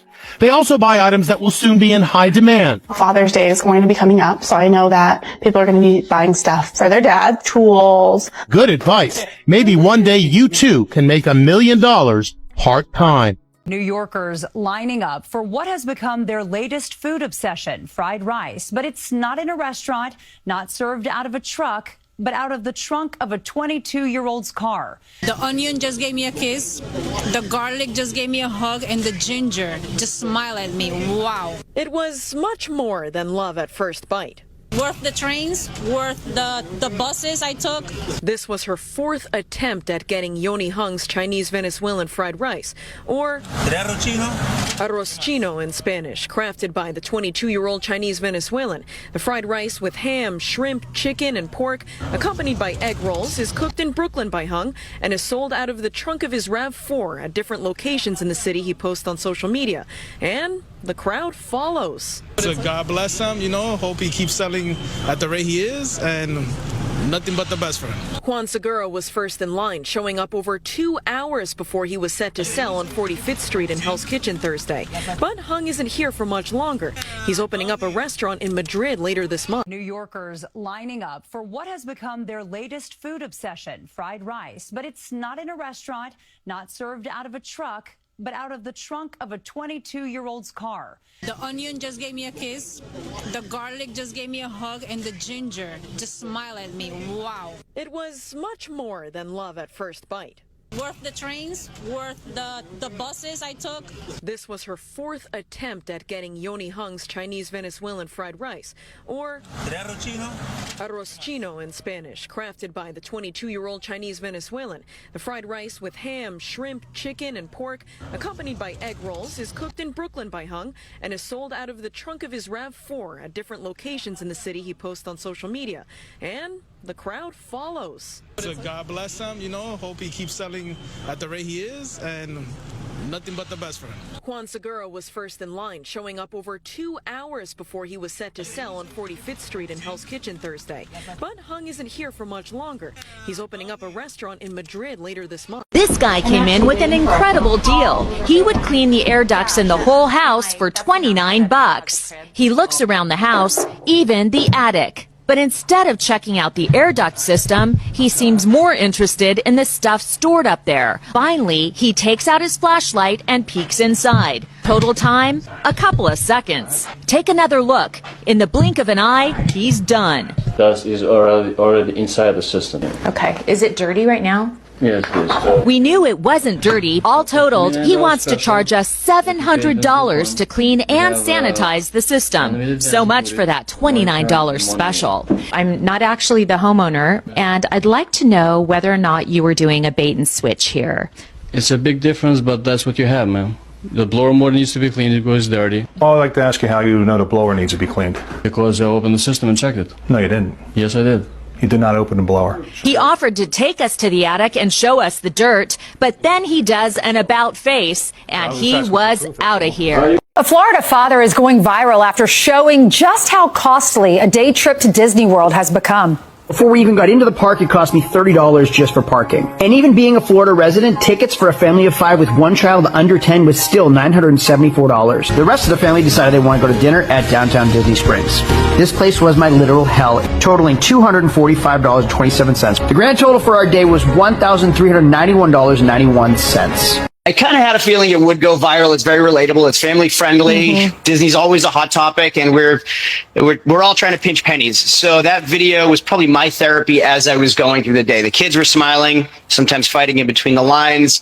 My wife was having a grand old time.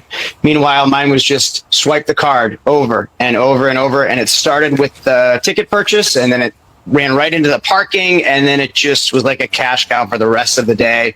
So I kind of had an idea that people would be able to relate to it, just maybe not so much. The airline passenger who says she was bumped from her seat to make room for a congresswoman. I said, I want my seat back. Teacher Jean Marie Simon says she had booked a first-class seat on a United Airlines flight from Houston to Washington, D.C. She showed us her boarding pass, United First Class, Seat 1A. But a United gate agent had a surprise as Simon waited to board. She said, you've been wiped from the system. I can't even find your reservation. The seat was given to a local congresswoman, Representative Sheila Jackson Lee. Simon ended up with a seat in Economy Plus. I went up to the front of the plane and took a picture of Ms. Jackson Lee. And I turned to the flight attendant who had brought her on the plane, and I said, I know who's in my seat, and I know why. The incident is making headlines. The congresswoman said she had nothing to do with Simon being bumped, and added, since this was not any fault of mine, the way the individual continued to act appeared to be, upon reflection, because I was an African-American woman, seemingly an easy target. A United spokesperson said the airline did try to apologize, but the teacher says that never happened. They should come here and mount my cows, and I could go to the court date. As temperatures sunk this season, Dennis Morin sparked up his wood boiler. It wasn't supposed to last into this winter. They wanted it gone a long time ago. 11 years ago, the state told Morin and his wife Anita their outdoor hydronic heater, or OHH, was uncertified and outdated. Today, it's still burning. The Agency of Natural Resources offered to cover half of the $20,000 price tag for a Phase 2 OHH. But the couple declined all offers. Morin says he needs concrete proof that a new heating system, like an updated OHH, could heat his barn of cows using the donated pine scraps he burns now. You have to show me that it could burn the wood that I got, because I don't want to take this one out and then I'm stuck with no heat. The Morins owe the A&R thousands in fines and only made it to one of many court hearings. Morin says he can't leave the farm during milking hours. They should come here and milk my cows and I could go to the court date. In October, the Superior Court issued the Morins a second contempt order. Morin says he's waiting for someone to show up to his farm demanding action. The Coweta moms are shocked after she saw this on a child's lunch plate. Crystal Skinner had lunch with her third-grade son at school, but was stunned when his neighbor opened his plate. I asked my son, I said, what is that he's eating? And he's like, that's the cold plate, Mom. A lunch her own son admitted to eating up to 3 days a week. Her first thought? Where's the rest of your food? USDA guidelines sets out that you're to offer a half a cup of fruit, half a cup of vegetable, a half a cup of grain, a whole cup of meat, and a cup of milk or juice. Coweta Public Schools Director of Nutrition explained their guidelines. We sent the picture of this lunch to registered dietitian Dr. Jennifer Jackson. She said Cheez-Its is not an acceptable whole grain component.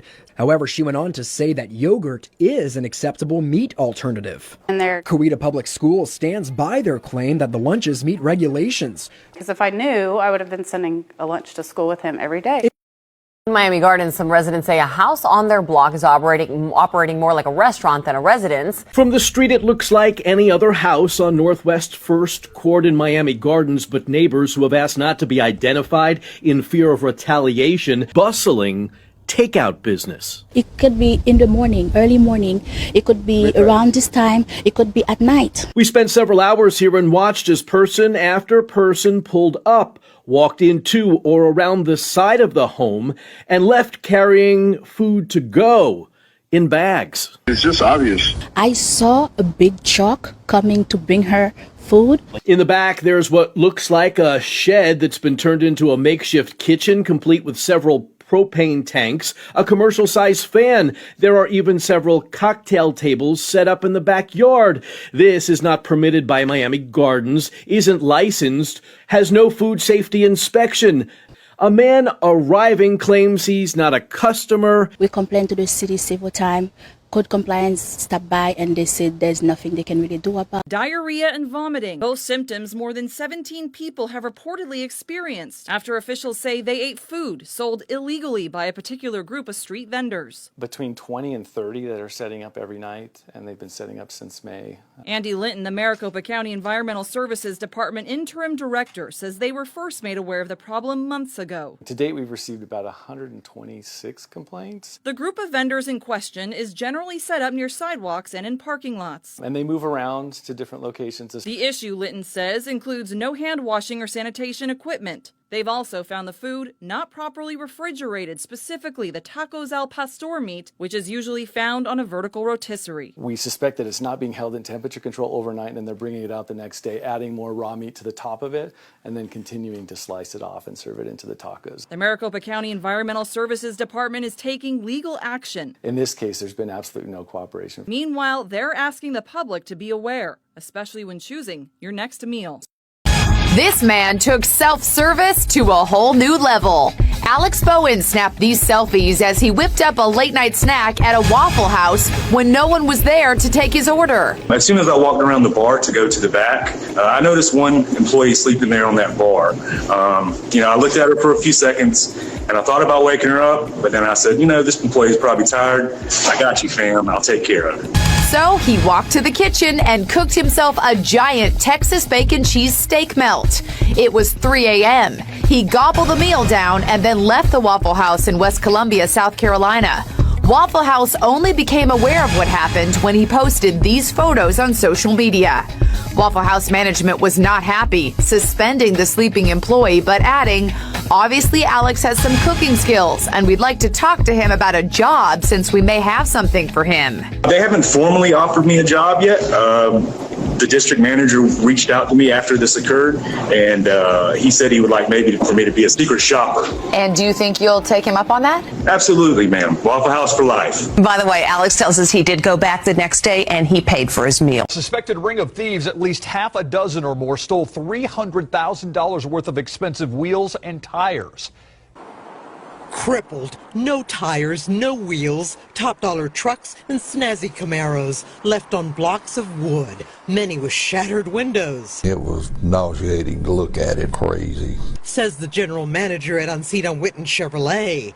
Those responsible caught on camera in a rental truck, bolt cutters at the ready. They casually closed the gate like no big deal. Maybe because they had a lookout keeping watch. They knew exactly what they were doing, how to jack, how to block them. Probably with tools pit stop mechanics use to change tires on race cars.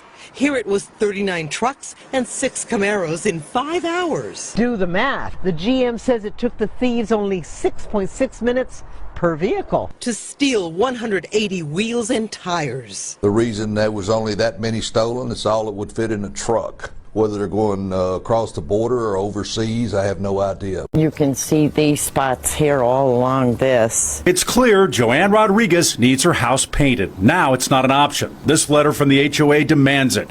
Joanne says she can't afford the painting outside. We'll give you a little time. I still wouldn't have the money. Eddie is her husband of 45 years. He has dementia. And he also fell and broke his hip. Add high blood pressure, diabetes, and a series of strokes. Joanne is Eddie's full-time caregiver. She says he was abused in a nursing home and won't have him move again. I've been married to him for so many years. Why now? God said to stay together. And Social Security can't pay the bills. It's just not enough. So when the HOA letter came about the mandatory painting, Joanne let me know, and we knew just where to go. Christ Church of the Valley agreed to help, and on a recent Saturday morning, cracks were filled, faded spots brought back to life. Finally getting his house painted, he said one word. Beautiful. Beautiful. In this kitchen, there's no recipe for what Brian Ware is cooking, because what he is cooking isn't dinner. We take the sorted crayons, melt it down. You can see some of the papers coming off here. He calls it his crayon initiative, and on a good day, Ware will melt down and crank out 4,000 crayons using what looks kind of like a waffle maker that he designed. This living room den has turned into crayon storage. You've got boxes and boxes of all of these crayons. And check this out. In the time that we've been here, right here on the front porch. At a community event this week, 100 volunteers gathered to help. Well, here they are, and we're sorting them now. Go back to the people who need them. And once packaged, Ware sends them to local hospitals. Ateka Zavala is recovering from spinal surgery, and coloring helps her forget the pain. It's a place where I get to escape from everything and really focus on just coloring. 11-year-old Jaden Hendricks likes to let her imagination go when she colors. That right there is why we do this. One father's simple idea, turning unwanted crayons into unlimited possibilities. This man is asking the public a very simple question. He says McDonald's sells 6.5 million burgers in a single day, yet he has never seen any massive cow farms, cow rearing centers, or large slaughter facilities where huge numbers of cows are kept and killed to produce all that beef. So I was curious the other day and found this online. McDonald's sells 6.5 million burgers in one single day. That's 195 million burgers a month. Now, I don't know about you, but I don't see cows lined up around every corner waiting to be turned into patties. I mean, seriously, do the math. Even if you stretched one cow into a bunch of burgers, you're still talking millions of cows just to keep up every day. So I started asking myself, where are all these cows coming from? Is there some secret super ranch hidden underground? Are they growing cows in labs, cloning meat behind closed doors? People laugh it off, but think, when was the last time you even saw a cow farm big enough to supply this madness? A toddler hilariously ordered nearly $2,000 worth of furniture from Walmart. All by accident, of course. The boy's parents had no clue until all the boxes started showing up at their New Jersey home. We were trying to find out who ordered it, because it was either she or me, like who can order. Then we just say, "Oh my God," together, and then we started laughing. Yes, that was so cute. 22-month-old Ayanish Kumar had gotten a hold of his mom's phone that had a bunch of items stored in a shopping cart.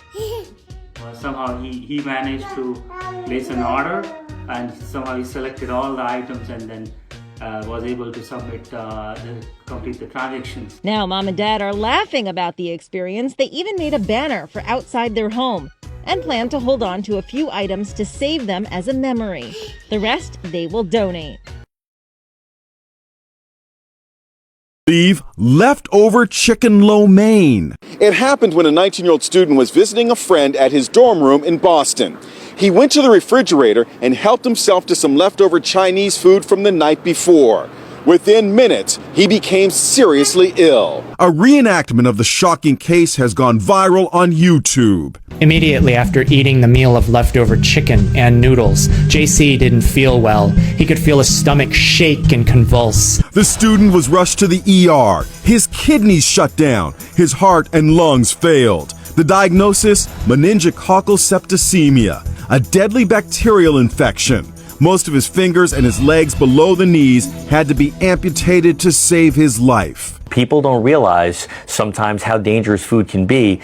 Peter DeLucia, Assistant Commissioner of Health in Westchester County, New York, says leftover food should be refrigerated as soon as possible. 2 hours is what we always talk about, the 2-hour rule. You don't want to leave food out at room temperature for more than 2 hours with either disposing it, reheating it, or putting it into the refrigerator. If you eat turkey for Thanksgiving, you're probably going to skip it this year after you hear what just happened. An undercover investigation into Butterball turkeys, where you normally get your turkey for Thanksgiving, just revealed some terrible things that they do to the turkeys before they end them.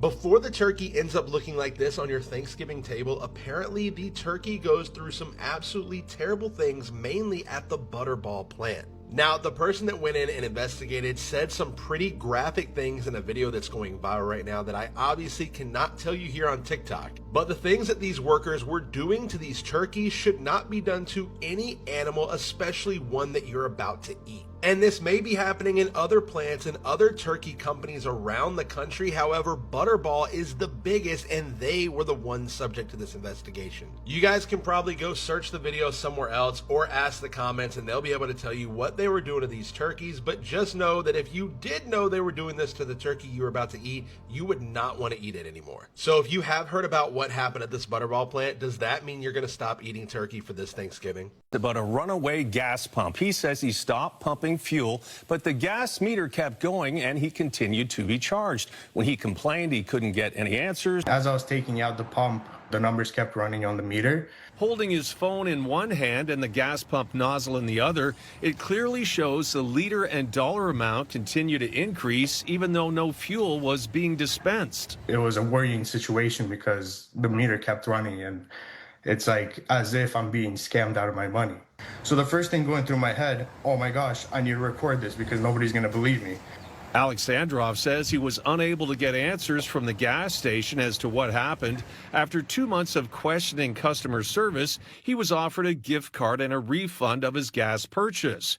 He feels he was overcharged less than 50 cents, but is concerned it may have happened to other customers as well. But what was going through my mind is all the people that pumped the gas before me, how many extra overcharge did they collect from that? It's clear that the machine is malfunctioned. And machines don't normally do that, but when they do, they can make awfully big mistakes. They should come here and melt my cows and I could go to the court date. As temperatures sunk this season, Dennis Morin sparked up his wood boiler. It wasn't supposed to last into this winter. They wanted it gone a long time ago. 11 years ago, the state told Morin and his wife Anita their outdoor hydronic heater, or OHH, was uncertified and outdated. Today, it's still burning. The Agency of Natural Resources offered to cover half of the $20,000 price tag for a Phase 2 OHH, but the couple declined all offers. Morin says he needs concrete proof that a new heating system, like an updated OHH, could heat his barn of cows using the donated pine scraps he burns now. You have to show me that it could burn the wood that I got, because I don't want to take this one out and then I'm stuck with no heat. The Morins owe the A&R thousands in fines and only made it to one of many court hearings. Morin says he can't leave the farm during milking hours. They should come here and melt my cows and I could go to the court date. In October, the Superior Court issued the Morins a second contempt order. Morin says he's waiting for someone to show up to his farm demanding action. They're called Bunchums, plastic toys that stick together, but they also stick to hair. Kids love them. The popular her toy called Bunch'ems. They're little colorful balls that stick together like Velcro and can be used to build all kinds of things. But they also stick to hair. Yeah, this is what we're dealing with. Moms across the country are posting videos of the balls all tangled up in their kids' hair. This is a mess. Some parents get so desperate they whip out scissors. Lisa Hosel's 6-year-old daughter Abigail had 150 of the Bunch'ems matted into her hair after her twin brother dumped a bucket over her head. I looked at her hair and I was in absolute disbelief. I think I had like an out-of-body experience. There is a simple way to remove them and not with scissors. All you need is vegetable oil, hair conditioner, and some parents swear by mineral oil. Then take a little bit.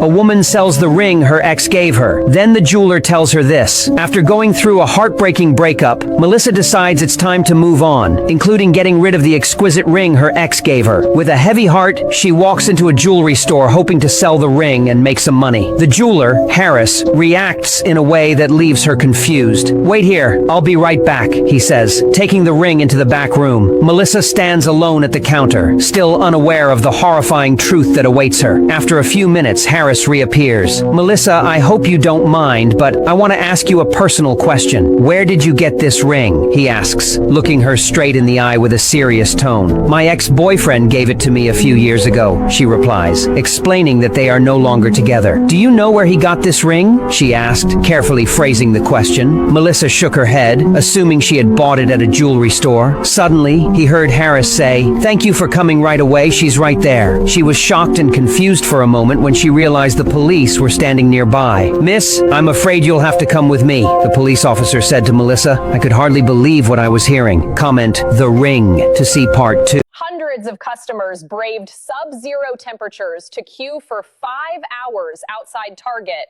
only to find the reward utterly insulting. To secure one of the first 100 limited edition swag bags, shoppers lined up in the freezing wind before dawn, with temperatures plunging to -10 degrees Celsius. Target staff arrived early to manage the crowd, handing out hot chocolate and promising queuers that the contents would be worth every penny.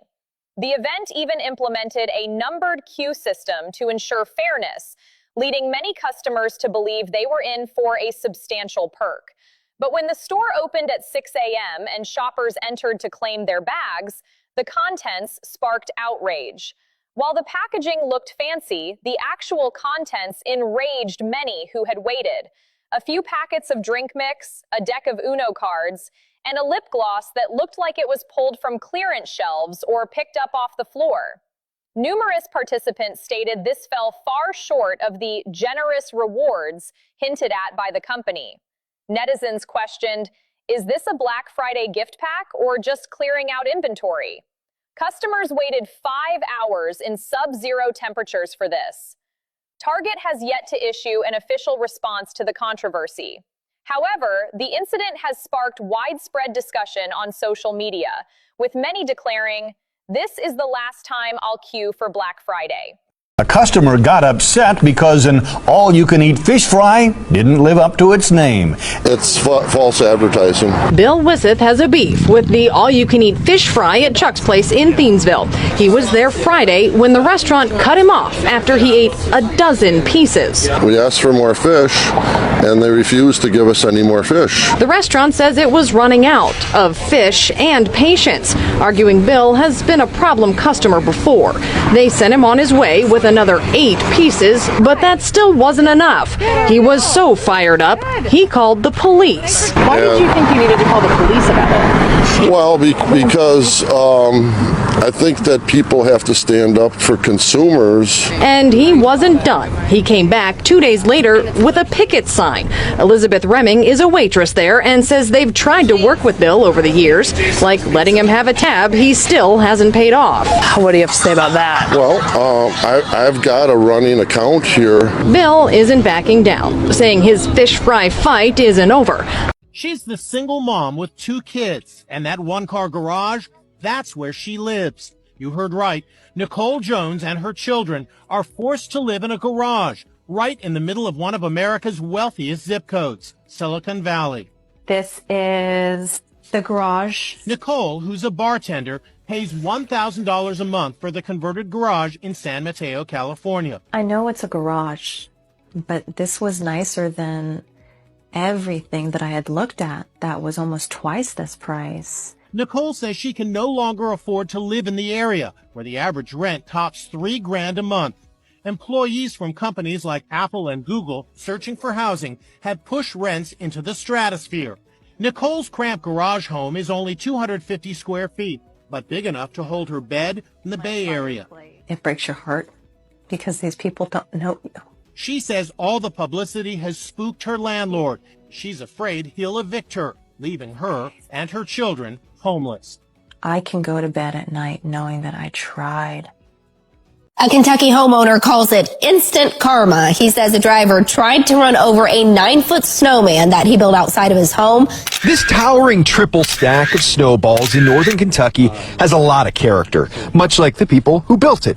She's from Mississippi, so this is the most snow she's ever seen in her entire life. I'm from Buffalo, so this is no big deal. I love the snow. Lutz loves it so much that he took snowman building to the extreme, using a massive tree stump as the base for their top hat topped creation. I went to work on Monday, and I came home to this on Monday night, which is, the irony is pretty funny. Someone saw the soon-to-be Lutz family's creation and tried to fracture Frosty with the front end of their truck. But they quickly realized their mistake when the plowed-away snow showed Frosty's roots. Instant karma, Ken. It's hilarious. What goes around comes around, in good ways and bad ways. So I guess probably everybody learns a valuable lesson here from Frosty. Well, it's an unusual window to the world. A makeshift loft has popped up underneath an East Bay bridge. As the people of Concord headed off to work this morning, there were others, literally beneath them, living in the shadows. A man named Tony lives under this bridge in a tent with a woman friend. Piles of trash have accumulated, but there is something unusual here. A tiny loft, complete with a window, has been built, almost like a bird's nest under the eaves. I didn't even see him build it. It was just kind of there all of a sudden. The occupants of the loft didn't want to go on camera today, but when pictures of the structure hit a local online news site and police got wind of it, everyone under the bridge got a 72-hour notice to leave. This afternoon, an outreach team from the county stopped by to offer help, but no one seemed interested, so they left. The director of Homeless Services says there's only so much they can do. We offer shelter beds for them to come in out from underneath the bridge and get connected to services. They have options to go and to find other places to live, perhaps connect back to family. It's a mystery that shocked families across America celebrating Thanksgiving. Imagine opening a can of Ocean Spray cranberry sauce for your traditional holiday feast and finding this. Water. No cranberry sauce, just water, and not just one can. Water. Can you believe that? Water. Unbelievable. It happened to all these families. They posted their videos on social media. Water. They just sold us cans of water. So, why did they take video of opening cans? Are you videoing this? They had previously opened other cans, and when they found just water, they wanted a record when they opened remaining cans. Both of them empty. Oh my gosh, full of water. Son of a... This is can number 4. How important is cranberry sauce to your meal? It is very important because we do cornbread dressing. And cornbread dressing is just not the same without the cranberry sauce. My daughter was sorely disappointed. It's a mystery that shocked families across America celebrating Thanksgiving. Imagine opening a can of Ocean Spray cranberry sauce for your traditional holiday feast and finding this. Water. No cranberry sauce, just water, and not just one can. Water. Can you believe that? Water. Unbelievable. It happened to all these families. They posted their videos on social media. Water. They just sold us cans of water. So, why did they take video of opening cans? Are you videoing this? They had previously opened other cans, and when they found just water, they wanted a record when they opened remaining cans. Both of them empty. Oh my gosh, full of water. Son of a... This is can number 4. How important is cranberry sauce to your meal? It is very important because we do cornbread dressing, and cornbread dressing is just not the same without the cranberry sauce. My daughter was sorely disappointed. A lot of travelers these days try to avoid airline fees by carrying on their bags. But all of a sudden, even savvy travelers are being hit with an unexpected baggage fee. Mostly it's the fees that they charge you when you get to the gate that you're not really aware of. I had to pay $25. Airlines have started charging travelers. It was like $50. By rejecting their carry-on at the gate. That was sort of the secret little way to not pay the fees in advance, was to carry the bag to the gate and try to walk on with it. And now there are charges. Travel agent Kathy Sudeikis warns that carry-on bags that fit fine last summer may no longer be allowed on the plane this summer. It's a rolling situation. I mean, some of the airlines will allow you to have carry-on baggage without too much intrigue, but the bags are getting bigger and bigger. Delta, Cincinnati's biggest carrier, has quietly reduced the size of bags it will allow to be carried on. Frontier and Southwest still allow bags as large as 22 by 16 by 10. However, Delta and American now say bags have to be smaller than 22 by 14 by 9. The problem? Most carry-on bags sold at luggage stores are 15 inches wide. You may still slip through, but if the gate clerk tells you to put your bag in the test rack, you'll have to pay another $20. Did you get a good tip? $2. 20-year-old Connor Stefanoff just walked half a mile to deliver a pizza to a hungry customer. Then he had to walk the entire way back because the road was closed. This dude came, I don't even know where he came from. Then the officer pops a big question. Did you get a good tip? $2. How much was their order? $40. $40 and a $2 tip. Yep, that's a 5% tip. Are you kidding me? Officer Richard Craig is plenty outraged. Cold-blooded. $2. Look at this man. This man walked through hell and high water to deliver a pizza. Do better, folks. Do better, be better. Officer Craig actually offered Connor $15 of his own money. Then he came up with a bold idea. Start a GoFundMe drive. It's working. Donations are pouring in. More than $11,000. A far cry from that original tight-fisted 5% tip.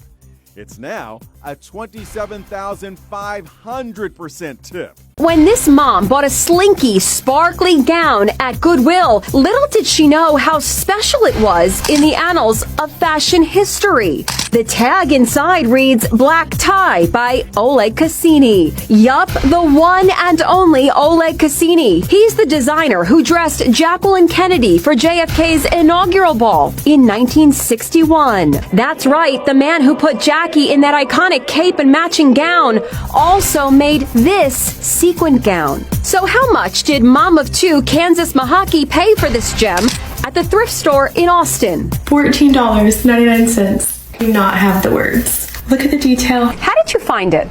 I saw a twinkle out of the corner of my eye and beeline straight to the dress. I had no idea what I had. I just knew that it was fabulous. I just typed in the name into Google search and it popped up with a bunch of pictures of Jackie Kennedy and I was like, oh wow. Jackie Kennedy adored Oleg Cassini. He made her the fashion icon we still admire to this day. When this mom bought a slinky, sparkly gown at Goodwill, little did she know how special it was in the annals of fashion history. The tag inside reads Black Tie by Oleg Cassini. Yup, the one and only Oleg Cassini. He's the designer who dressed Jacqueline Kennedy for JFK's inaugural ball in 1961. That's right, the man who put Jackie in that iconic cape and matching gown also made this sequin gown. So how much did mom of two Kansas Mahaki pay for this gem at the thrift store in Austin? $14.99. Do not have the words.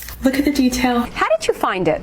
I saw a twinkle out of the corner of my eye and beeline straight to the dress. I had no idea what I had, I just knew that it was fabulous. I just typed in the name into Google search and it popped up with a bunch of pictures of Jackie Kennedy, and I was like, oh wow. Jackie Kennedy adored Oleg Cassini. He made her the fashion icon we still admire to this day. Hundreds of golf balls raining down on this Kingston home, causing thousands of dollars in damage. There's 26 windows that need to be replaced.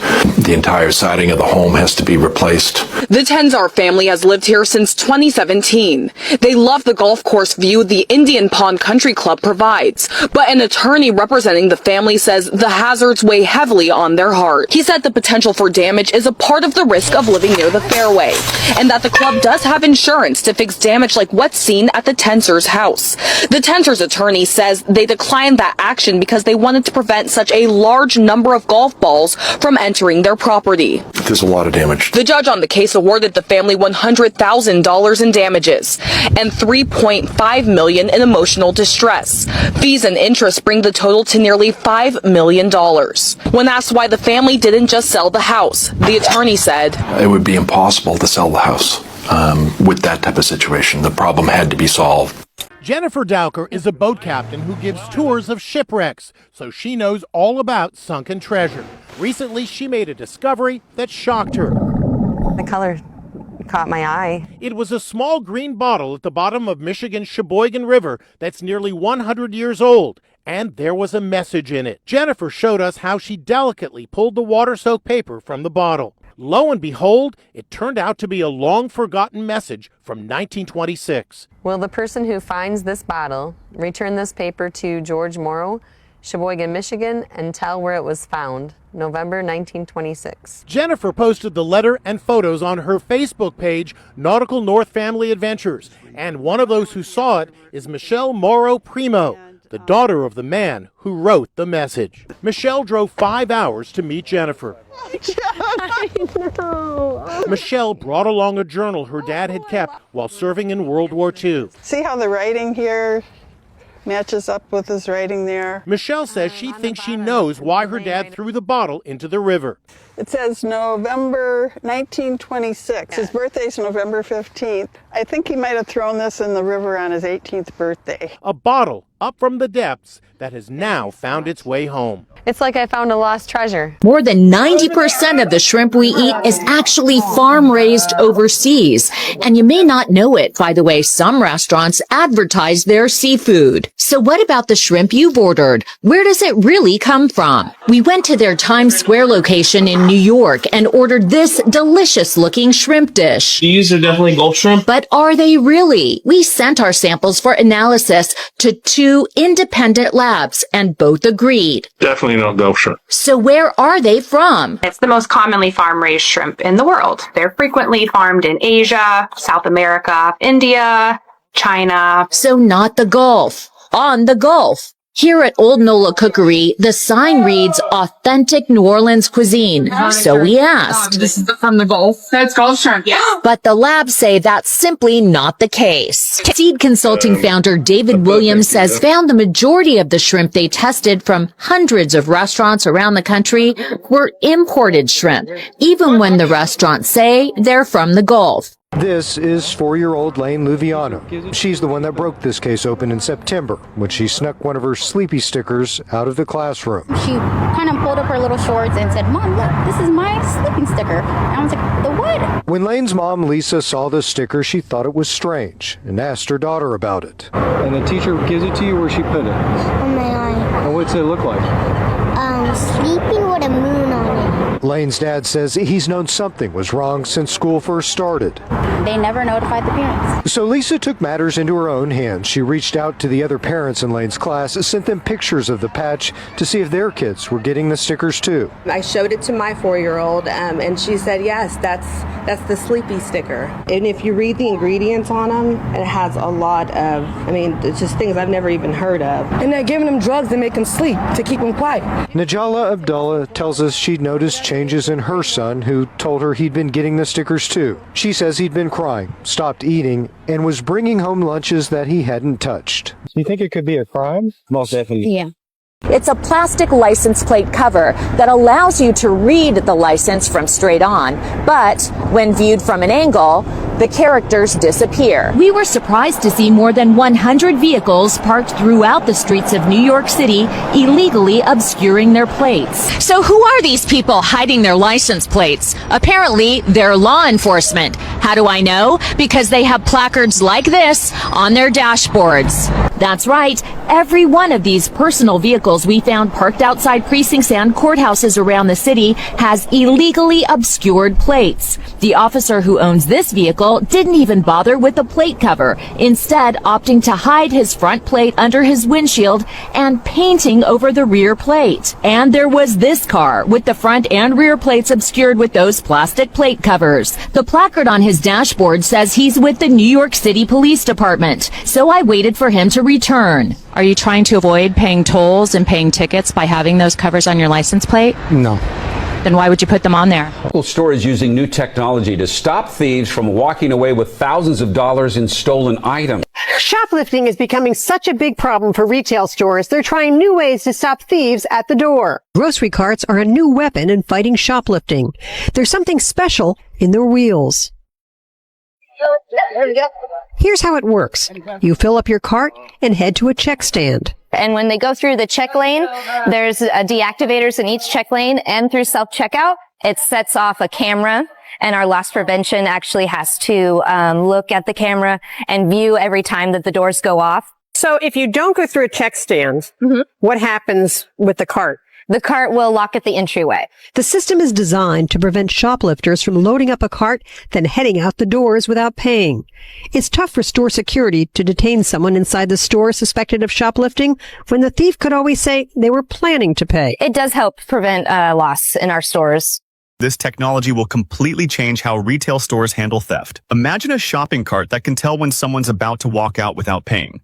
A man bought a Samsung TV from Walmart, only to discover it was a complete fake. Last week, Ross Potts went to his local Walmart to buy a new Samsung TV, but that evening when he opened the box, he immediately sensed something was wrong. Well, the first thing I noticed was the TV was wrapped in what appeared to be like saran wrap or moving wrap, which I thought was very odd. Ross said. When he tried to attach the legs, they wouldn't fit because metal plates were blocking the screws. Growing suspicious, Ross peeled off the label on the front, and underneath it said Hisense, not Samsung.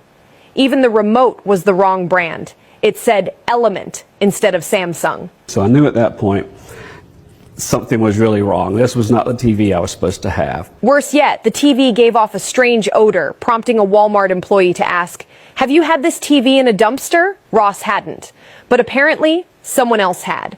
It turned out that a previous customer had put an old TV into the box and returned it, and Walmart, unaware of the switch, resold it as new. A passenger snapped off the wheels of his suitcase rather than pay the excess baggage fee. The incident occurred at the airport check-in counter. After inspection, staff informed the passenger that his carry-on luggage exceeded size limits and that he must pay the fee on the spot to board. The passenger immediately refused. He repeatedly insisted the luggage was just a little bit too big, deeming the fee unreasonable. After several rounds of unsuccessful negotiation, his temper flared. What happened next stunned everyone present. He laid the suitcase flat on the ground and, in full view of onlookers, snapped off the wheels with his bare hands. Surrounding passengers stopped to watch. The video quickly went viral after being uploaded to social media. Controversy erupted. Some accused the airport of being inhumane, while others argued rules are rules and cannot be arbitrarily changed. But the reality is that buying a new suitcase would definitely cost more than the excess fee. If it were you, would you swallow your pride and pay up, or snap the wheels off on the spot? Tell me in the comments. A passenger snapped off the wheels of his suitcase rather than pay the excess baggage fee. The incident occurred at the airport check-in counter. After inspection, staff informed the passenger that his carry-on luggage exceeded size limits and that he must pay the fee on the spot to board. The passenger immediately refused. He repeatedly insisted the luggage was just a little bit too big, deeming the fee unreasonable. After several rounds of unsuccessful negotiation, his temper flared. What happened next stunned everyone present. He laid the suitcase flat on the ground and, in full view of onlookers, snapped off the wheels with his bare hands. Surrounding passengers stopped to watch. The video quickly went viral after being uploaded to social media. Controversy erupted. Some accused the airport of being inhumane, while others argued rules are rules and cannot be arbitrarily changed. But the reality is that buying a new suitcase would definitely cost more than the excess fee. If it were you, would you swallow your pride and pay up, or snap the wheels off on the spot? Tell me in the comments. A 7-year-old grabbed a neighbor's delivery, ate it, and ended up in the ER. His mother sued for $1 million. 80-year-old Yumi lives alone and relies on takeout. That noon, his order vanished from the hallway. Minutes later, pounding at the door. The neighbor accused Yumi of poisoning her son. Yumi was stunned. Her boy had stolen the food. Now she was blaming him.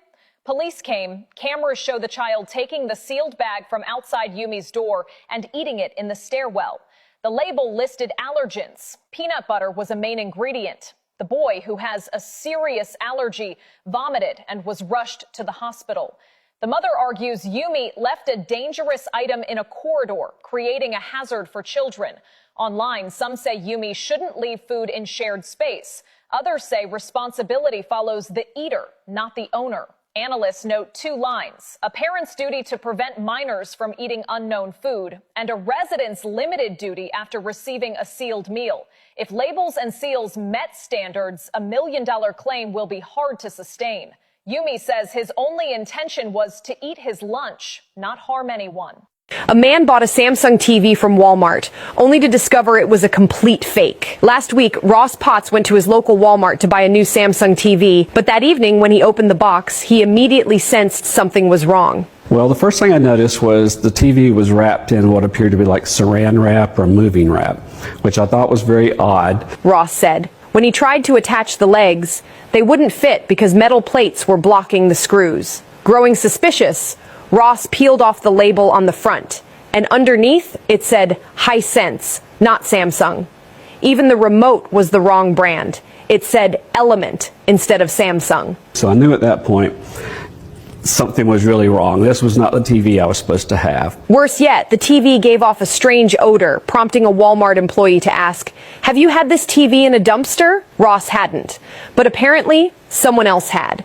It turned out that a previous customer had put an old TV into the box and returned it, and Walmart, unaware of the switch, resold it as new. This is a story that is definitely trending today. An Ohio woman has gone viral on TikTok after a disturbing discovery that she made in her yard. I think my house is haunted and I'm freaking out, like I'm literally shaking. It all started with this video posted to TikTok. Columbus mom Katie Santry says she woke up one morning and noticed something was off. This stuff down here, this hanging off. Santry says she was spooked. She had recently started digging holes in her yard to install a fence. As she and her husband went digging the other day, they noticed something unusual. There is a rolled up carpet buried underground that we came across as we were digging this hole. From there, the internet started to spiral. As tens of thousands of people all over the world became invested in Santry's story, she started to take a closer look. Santry wanted to fill the hole and move on, but TikTok users said more needed to be done. I was just going to leave it,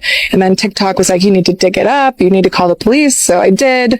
And then when they first came out, they really thought nothing of it. When students across the country are posting images of what's on the menu at their schools in a new phenomenon called lunch shaming. How is that milk? Cafeteria food has always been the butt of jokes, but this isn't funny. Look at what they're giving us at lunch. Students, disgusted by what they're being served, are taking their beef online. Look at this. This is the main meal. It looks like puke and applesauce. Nasty. In Paterson, New Jersey, parents are up in arms after images of moldy food and expired milk were shared online. Can you even tell what this is? Apparently, it's supposed to be a chicken cheesesteak sandwich. It was disgusting. And I definitely would not feed that to my children. I'm not sure that I would feed it to my pet. Before the pandemic, many schools used to make lunch in the cafeteria. Due to staffing shortages and budget issues, those days are gone. Now, lunch is prepared by outside vendors. Students in Woodbridge, New Jersey say the food is inedible. There's enough that... A video from a TGI Fridays inside Atlanta Airport is going viral today. In the clip, a toddler completely loses it in the middle of the restaurant, and the mom is clearly at her breaking point. That's when a waitress does something most people wouldn't. While everyone else instinctively looks away, a server named Belle walks straight toward the situation. She doesn't complain and doesn't ask questions. She picks the child up, grabs fresh strawberries from the bar, and calmly walks him around the restaurant to soothe him, all while continuing to handle her own tables. Within minutes, everything changes. The child calms down, the crying stops, the tension in the room disappears. The mom is left nearly speechless, repeating just one thing. I can't believe someone would do this for me. The video was later shared online and quickly went viral. Parents flooded the comments saying they know exactly how overwhelming moments like this feel, being exhausted, judged, and barely holding it together in public. A female nail salon employee was fired after charging a customer $765 for a nail service. The customer said the price was not clearly explained before the service began. The incident occurred earlier this week at a nail salon in the United States. She said she believed it was a standard nail appointment. There was no visible price list, no cost breakdown, and no warning that the final total would be unusually high. Only after the service was completed was the bill presented. The total? $765. The customer immediately questioned the charge and refused to pay the full amount. After that, the situation escalated. The customer said the nail technician stopped the service on the spot and cut off and removed her nails, with the entire process happening in front of others. Someone recorded the incident, and the video was later uploaded online. Management was notified shortly afterward, and the nail technician involved was later fired by the salon. By the next day, the video had spread across social media, sparking intense discussion. Some people believe charges this high must be clearly explained in advance. Others argue that once a service begins, payment should be completed. So far, the nail salon has not released a detailed public statement. The debate over pricing transparency and how disputes should be handled is still ongoing. The homeowner paid $85,000 to have it installed, and now the same state that approved it wants him to tear it down. The government is sitting here asking me to tear down an $85,000 dock that they permitted not once but twice. The permits were issued summer 2019. It was near completion when a neighbor complained to DEP the new dock hinders his ability to navigate from a canal to the lake. August 2020, an administrative judge recommended DEP revoke Kent's permits now that the dock is finished. I mean, there's just no way that can be legally correct. There's no way it can be fair to me as a taxpayer. I own a local business that has paid over $28 million in sales tax. Kent offered this solution.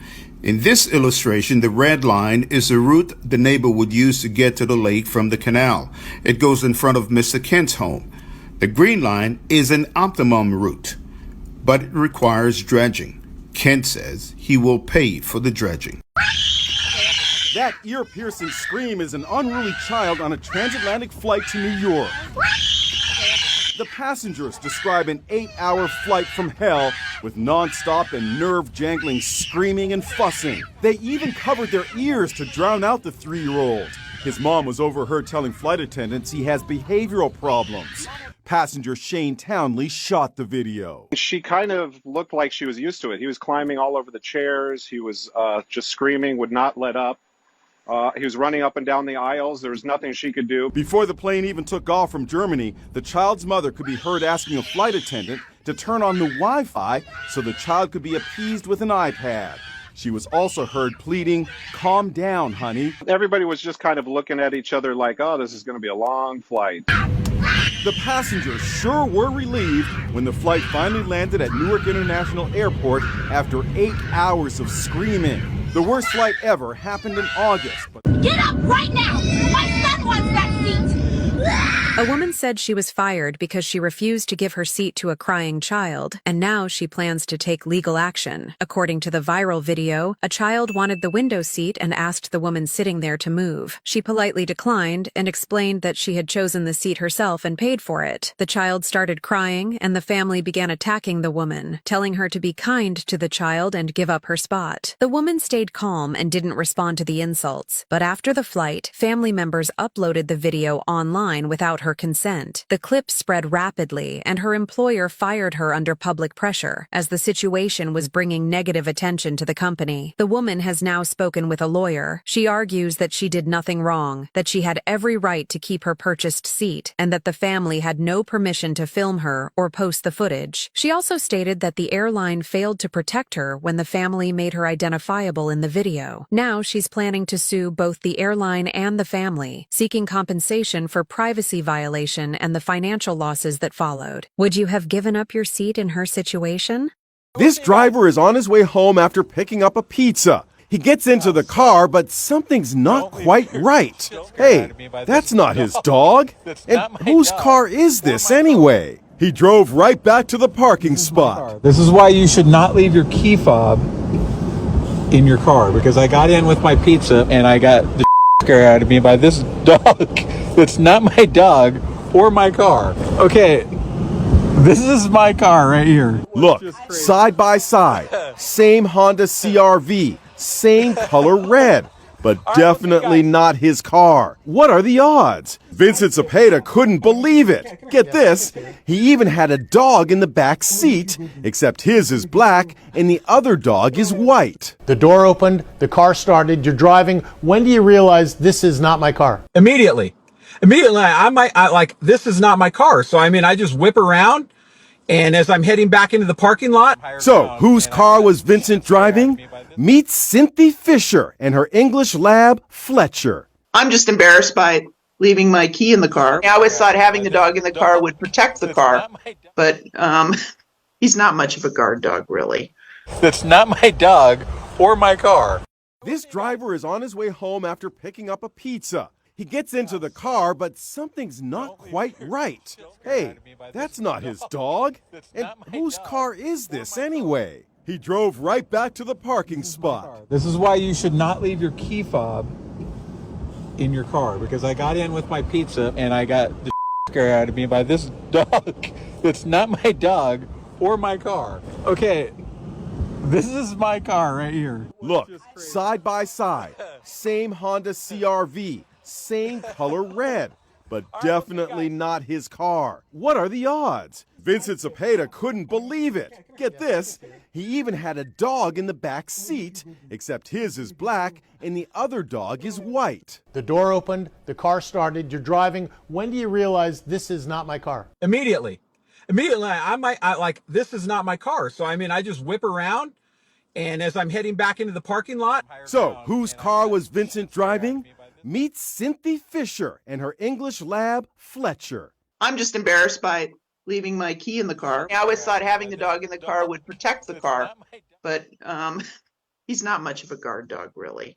That's not my dog or my car. Because he only left me like $5 tip. I didn't have Evelyn Ortiz sparked intense backlash after a confrontation over leaving a $5 tip on a $250 bill. And the public reaction is escalating rapidly. According to the viral video, the waitress confronted Evelyn directly, accusing her of disrespect and saying she felt looked down on. What shocked people first were the numbers. $250 spent, $5 left behind. Some viewers immediately sided with the waitress. They said that even with poor service, leaving a $5 tip is humiliating, especially when someone is working during the holidays. But others strongly disagreed. They pointed out that tipping is not mandatory, and customers should not be publicly shamed for how they choose to tip. Then the situation took a turn. It was later confirmed that the waitress is Mexican. People quickly resurfaced her past live streams, where she spoke in detail about discrimination faced by Mexicans.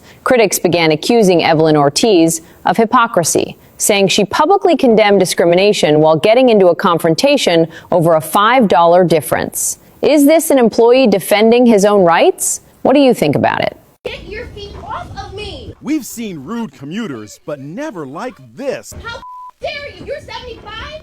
You should be ashamed of yourself.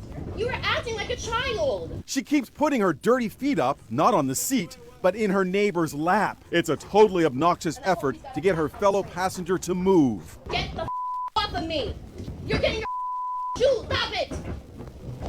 It definitely was just an unforgettable experience. Josephina Laurie says it started when she sat across from this stranger on the Metro North commuter train from New York to Connecticut. But when the woman asked her to move so she could put her feet up, she refused. Why didn't you just get up and leave? I'm a kind of person where I don't like bullies, and it would have been almost as if she won the situation and got a reward for bad behavior. Even the conductor got involved. There's even seats up there to put your feet up. We spotted plenty of folks taking up coveted seat space with giant bags. This guy hogs an extra seat for his scooter. And day after day, we watched this woman commuting with her bare feet out. In a shocking turn of events, Sophie and Aaron Long were all set for their big day, but fate hit them with a heavy blow. Just 6 weeks before their wedding, things took a terrible turn when Sophie's wedding ring turned out to be a fake.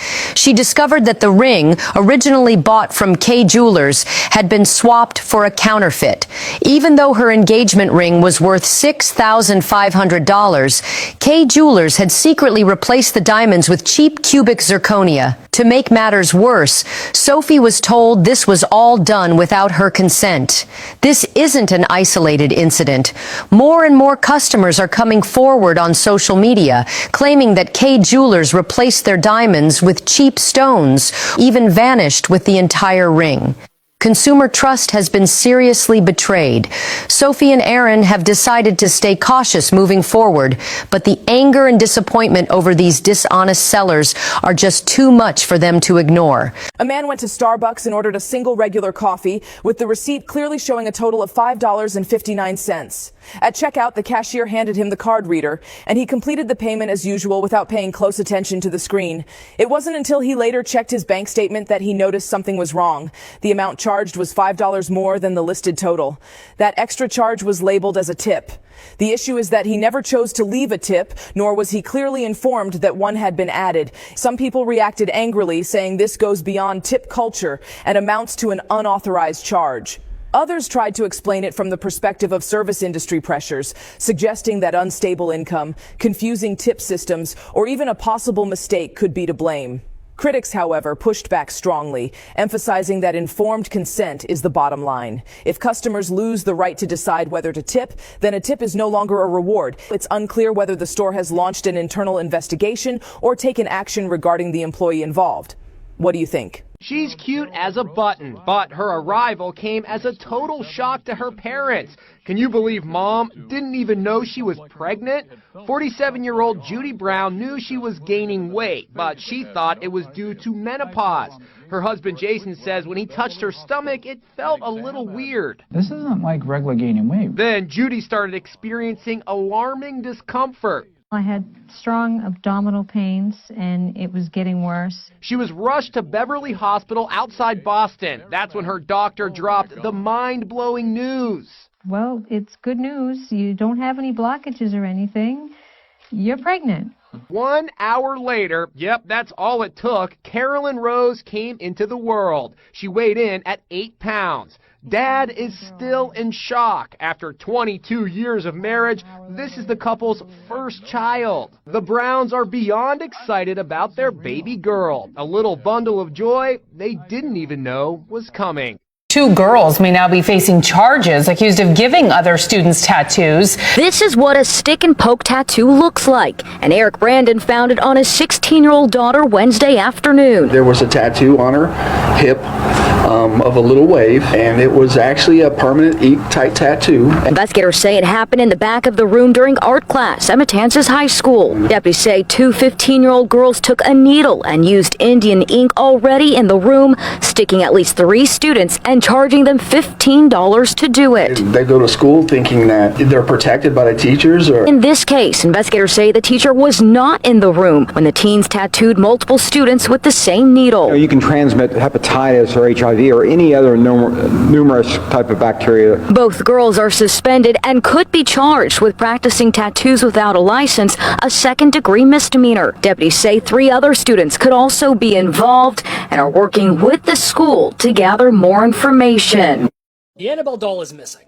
She was on her way to Chicago to continue her world tour and somehow has been misplaced. Listen, Lorraine tried to warn you. She said this doll should never be moved because it's extremely dangerous and could unleash evil spirits. A day after she left New Orleans, also 10 prisoners escaped around the same time she was there. Now, the last set date of her going anywhere was in Texas, on the 17th, which was a couple days ago. Now, it isn't fully official that she is missing, but according to a lot of people, they don't know where she is. Arguably one of the most haunted dolls in reported history. Said to have people who have looked at her long enough get into insane car accidents and almost lose their life, because they ended up seeing her in their rearview mirror. This is not a doll that I would be going to see, let alone that I would be messing with. Especially after getting the warning from Lorraine Warren and the Warrens themselves to say, man, let's never move this doll, let's keep her encapsulated in this giant blessed box and call it a day. But you know how it is. So the question is she actually missing or did somebody steal her? Because reportedly she was on her way to Chicago and now no one knows where she is. But if for some reason she was stolen, she's not just misplaced, good luck to the person that ended up taking her, because their life is about to get extremely interesting.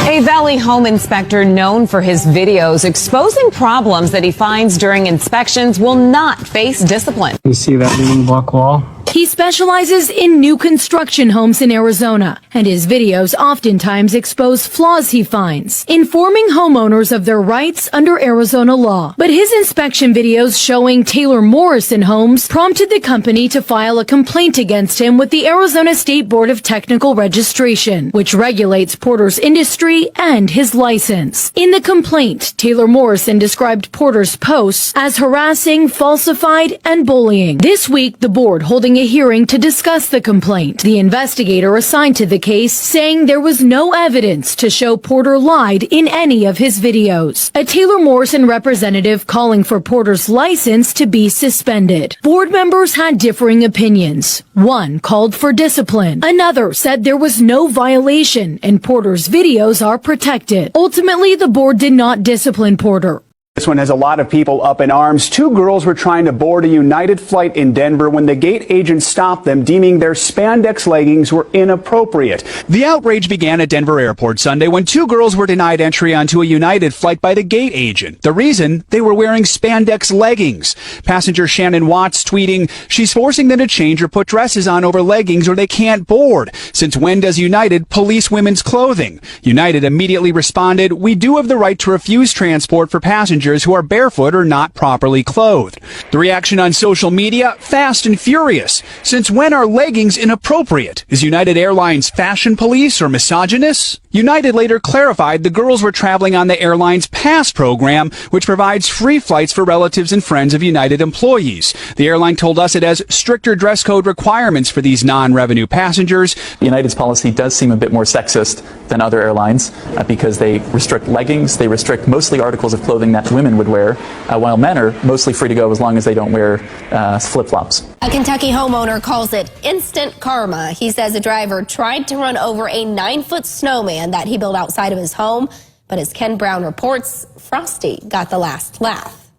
This towering triple stack of snowballs in northern Kentucky has a lot of character, much like the people who built it. This snowman was packed with purpose by Cody Lutz, his fiancée Lucy, and his soon-to-be sister-in-law, because this weekend marked several new snow experiences for 2 of the newest Petersburg homeowners. We were playing in the snow. She's from Mississippi, so this is the most snow she's ever seen in her entire life. I'm from Buffalo, so this is no big deal. I love the snow. Lutz loves it so much that he took snowman building to the extreme, using a massive tree stump as the base for their top hat-topped creation. I went to work on Monday, and I came home to this on Monday night, which is, the irony is pretty funny. Someone saw the soon-to-be Lutz family's creation and tried to fracture Frosty with the front end of their truck. But they quickly realized their mistake when the plowed-away snow showed Frosty's roots. Instant karma, Ken. It's hilarious. What goes around comes around in good ways and bad ways. So I guess probably everybody learns a valuable lesson here from Frosty. That woman called consumer expert Amy Davis for some help when the HOA told her that she needed to remove the safety fence around her swimming pool. Their homeowner's insurance company told them they are required to have a fence around their pool, but just last year, 2 years later, the HOA told the family to take it down. 4 things motivated Susan Durgaprasad and her husband to install this safety gate around their backyard pool. It provides safety for the entire community and our family. But their homeowners association in Bender's Landing in Spring says this fence is not compliant with association guidelines and it must go. By email, Bender's Landing HOA President Bruce Johnson contends that corner lots like hers can only have a non-privacy fence constructed of iron. And the way Texas law works is it says if the deed restrictions don't impose a restriction, it's up to the owner to decide how to use their property. Still, the board has denied her appeal to allow her fence twice. Khan says she has 3 choices: move, pay for a much more expensive fence allowed by the HOA, or sue the board. The video shows the driver gets out of the truck, unlocks the lid, and looks inside. Next, you see the driver pulling items out, leaving them hanging over the side of the bin, which makes it appear overflowing. The driver gets back into the truck and dumps the garbage in. We saw the video. That makes your jaw drop a little bit when you know that they're scamming you. They're trying to rip you off. Wallen called the company and told them about the video. One of the individuals there told me that it's common practice. All they were doing was just rearranging the load so it dumps better. And that just doesn't even make sense. He may not be the only one this has happened to. Wallen says he's lucky he caught the incident on camera. Otherwise, he might have simply had to pay up. The fee for pickup was supposed to be around $60. But when he received the bill from Waste Management for the first load on March 26th, it was hundreds of dollars more than he expected. His bill included this photo, taken from the truck, showing garbage sticking up. A young girl was injured on the first day New York City introduced its new subway gates after one of the gates closed on her face. Her family has now filed a lawsuit against the subway system, seeking $200,000 in compensation. The girl and her father were taking their usual subway trip when they noticed the station had installed new ticket gates. The gates are designed to stop fare evasion. If the system detects someone closely following another passenger, the doors shut quickly. Both the father and daughter paid for their rides and attempted to pass through the gate together. Because they were unfamiliar with the new system, they stood too close to each other. Before the girl had fully passed through, the gate suddenly closed and struck her face. Her face quickly became swollen. The father said he was shocked and angry. He claimed on-duty staff did not offer medical help and only told them to step back. The father later decided to file a lawsuit against the subway authority, arguing the system is unsafe. Some people say parents should not be expected to leave their child standing alone while a gate opens, calling the design dangerous. Others worry about what could happen to parents pushing strollers. However, some riders say the new gates finally stop people who try to sneak through without paying and believe the system is necessary. Former Nickelodeon star Tyler Chase is once again at the center of growing concern after being spotted living on the streets, visibly disheveled and struggling. The Riverside Police Department confirms they are very familiar with Chase, saying officers interact with him at least once a week. They describe him as calm, kind, and non-aggressive, but also say he has consistently refused offers of housing, treatment, and assistance. His mother, Paula, has since spoken publicly, revealing that Tyler has long struggled with serious mental health issues, possibly compounded by addiction. She explains that he is unable to manage money, often loses his belongings, and that giving him cash directly may actually worsen the situation rather than help it. In newly surfaced footage, Weiss is seen walking Chase through the room, ensuring he has shelter, privacy, and a place to rest. The moment is quiet, respectful, and deeply human, one survivor offering help to another without judgment or spectacle.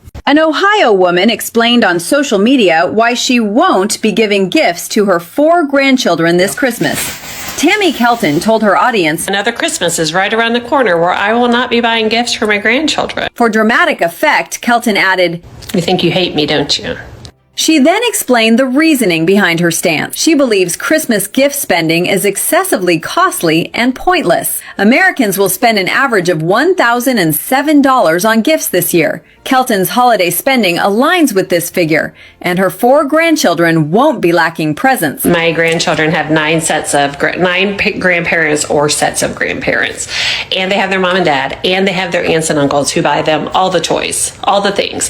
Since their birth, she has set up custodial investment accounts for each grandchild. She contributes fixed amounts monthly on birthdays and at Christmas. So every month I invest a flat amount, and then every birthday they get a bonus. bonus, and every Christmas they get a bonus. A former South Suburban school lunch lady is now facing criminal charges, accused of stealing more than $1 million worth of chicken wings. WGN's Andrea Medina has that story from Harvey. 66-year-old Vera Liddell is a former Harvey School District 152 employee. Cook County prosecutors allege she used her position to embezzle $1.5 million from the school district. Court documents accuse Liddell of ordering more than 11,000 cases of chicken wings from the district's food provider, Gordon Food Service, GFS, and picking them up with the district's cargo van. At this time, it's not clear what Liddell did with them, but a proffer presented at her bond hearing last week says the food was never brought to the school or provided to the students. Court records reveal the manager discovered individual invoices signed by Liddell for massive quantities of chicken wings, an item never served to students because they contain bones. Parents say it's upsetting to know someone may have selfishly taken the funds intended to nourish students. This year, he's on track to make close to $1 million in sales. Brandon Bechtel was just a 13-year-old looking for a job.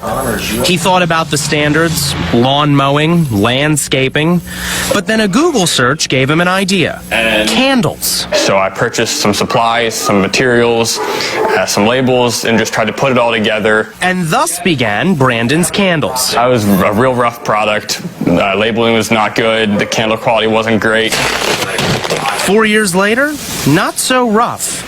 Making $500,000 in sales last year alone. I had switched from Etsy to Amazon Handmade and saw a large increase in sales. If you want to smell Ocean Breeze, it's a real nice color, I think. Yeah, it's nice. Thank you. It's good. I like the color. All his candles are eco-friendly and locally sourced. He also added the Eco Candle Supply brand that offers do-it-yourself kits. If you can't comfortably fit in the seat, meaning you need a seatbelt extender, or you take a part of another seat, you will have to buy an extra ticket, and it may not be refunded. If you can't squeeze into your seat, Southwest Airlines may soon be squeezing your wallet. I would rather prefer if Southwest could make like extra large or larger seats for like plus size people, you know? Starting next year, plus size passengers who take up space in a neighboring seat will be required to purchase an extra ticket. It's a controversial topic, but the airline says the policy is intended to accommodate all passengers, and some say the policy is necessary. Our daughter had a plus size person beside her, and she and her fiance could not really sit in their seats. So that was a long flight and was pretty miserable. Currently, travelers can buy an extra seat ahead of time and get a refund later, or request an extra seat for free. The new policy states the second seat will be non-refundable unless the flight has at least one open seat. This so-called pump switching scam is becoming a growing problem, and they want to keep you from becoming the next victim. Police here in Lower Merion Township call this pump switching a nuisance crime. They say it happens from time to time, and right now they're noticing an uptick, especially along City Ave, where some drivers have fallen victim to the scam. So the way that it works is they'll take the pump out of your hand or offer to take it out of your hand and put it away for you, and then they'll keep the pump open and your credit card was in there when you swiped it, right? And so the next person through, if they give them $20 cash, they just charge it off until the pump stops working or your credit card fills up. Now, police tells the suspect in these cases will then pocket the cash they make and leave the station. According to police, most victims don't realize the crime has happened for days or even weeks after the incident, which makes it difficult for law enforcement to find and prosecute the offender. So they're warning people, unless you're in New Jersey, you should be the only person handling your gas pump. They say once you're done filling your tank, put the nozzle away, terminate the transaction on the machine, and make sure to get a receipt. Costco's return counter is already piled up. More and more consumers after Christmas are returning fully used Christmas trees, sofas, and other furniture to Costco, taking advantage of the company's generous return policy to use them for free for the entire holiday season. These items clearly aren't defective. Boxes are torn apart, branches bent over and over again. Costco's return policy was originally built on trust that customers wouldn't treat consumer protection as a loophole. In the end, the ones who pay the price are never Costco, but ordinary customers who follow the rules. Costs go up, prices rise. As long as the rules don't explicitly say you can't do this, some people feel justified in abusing them, Christmas trees. Stop being products and turn into holiday rentals. Use them, return them, no guilt, no hesitation. This isn't fraud, but it's slowly killing good policies. So the question is, are these behaviors exactly why we're losing consumer-friendly systems altogether? The other day, 27-year-old Louis Angelino was hired to clean a friend's apartment in South Jersey. He was told he'd find the key under the mat. 2.5 hours later, place is spotless. Then the friend reached out to Louis with a perplexing question. Are you here? Did you come clean today? And I was like, yeah, I came and cleaned. Like, I'm sitting in your living room right now. Your cat's on my lap. I'm playing with your cat. Louis? And I was like, yeah. He's like, I don't have a cat. Yep, Louis had just spent a lot of elbow grease cleaning the wrong apartment. Just so happens both places had keys under the mat. This is the apartment Louis mistakenly cleaned. The homeowner was so shocked. Everything's shining. Look how immaculate every room. You're not going to believe this. I said, what? He said, somebody broke in and cleaned our apartment. You really can't make this stuff up, but here we are. The 3 most dirtiest restaurant chains in the United States. You should never eat at these places. Number 3, Chipotle, a Mexican-style fast food chain. Chipotle serves more than 750,000 customers every day. However, the restaurant faces more than $10 million in fines due to a foodborne illness outbreak. The outbreak sickened more than 1,100 people in multiple states. Employees often report substandard sanitation conditions in stores, including mountains of trash and even rats found in the kitchen. Number 2, Burger King. Several Burger King locations have made headlines for shocking hygiene issues. In 2023, an inspector in Florida found live maggots in a soda machine, uncovering 27 violations in a single inspection. Number 1, Taco Bell. Multiple Taco Bell locations were closed in 2021 after inspectors found more than 20 health code violations, including multiple restaurants with severe rat infestations and rat droppings found in food storage areas. A major controversy has erupted in New York City's Diamond District. The owner of Trax NYC, Maksud Agajani, publicly confronted Ake Diamonds after a customer was allegedly scammed using the Trax NYC name. The customer believed they were purchasing a 14-karat white gold bracelet, but independent testing later revealed that the bracelet was only 10-karat gold, resulting in a significant loss in gold value. According to the allegations, employees at Ake Diamonds falsely claimed an affiliation with Trax NYC in order to gain the customer's trust. Despite the bracelet's quality and price not matching the description, a receipt labeled 14-karat white gold was still issued. Agajani entered Ake Diamonds with cameras rolling, presented the receipt, and accused the store of damaging his brand and misleading customers. The confrontation was recorded and quickly spread online. Experts note that most consumers are unable to visually distinguish between different gold carats, especially when it comes to white gold. With gold prices currently high, the financial losses caused by misrepresentation can be substantial. A major controversy has erupted in New York City's Diamond District. The owner of Trax NYC, Maksud Agajani, publicly confronted Ake Diamonds after a customer was allegedly scammed using the Trax NYC name. The customer believed they were purchasing a 14-karat white gold bracelet, but independent testing later revealed that the bracelet was only 10-karat gold, resulting in a significant loss in gold value. According to the allegations, employees at Ake Diamonds falsely claimed an affiliation with Trax NYC in order to gain the customer's trust. Despite the bracelet's quality and price not matching the description, a receipt labeled 14-karat white gold was still issued. Agajani entered Ake Diamonds with cameras rolling, presented the receipt, and accused the store of damaging his brand and misleading customers. The confrontation was recorded and quickly spread online. Experts note that most consumers are unable to visually distinguish between different gold carats, especially when it comes to white gold. With gold prices currently high, the financial losses caused by misrepresentation can be substantial. Starting tomorrow, entering an airport in flip-flops will be considered illegal, and violators may be stopped by airport security and fined up to $3,000. This is not a joke. It's the first clause to take effect under the newly implemented National Image and Conduct Security Act. According to the law, all commercial airline passengers must wear enclosed footwear to enter airport facilities. No bare feet. No flip officials claim relaxed behavior often signals a dangerous mindset. Unified appearance standards are necessary to awaken collective civic responsibility. And it gets more extreme. If you show up in flip-flops, you'll not only be stopped, you'll be required to sign a complacency risk pledge on the spot. Refusal means no boarding. Repeat offenders will be added to the aviation conduct watch list, limiting future access to flights and high-speed rail. At a press conference, Trump stated, "This is the beginning of a new American order. We're going to make airports as disciplined as the military."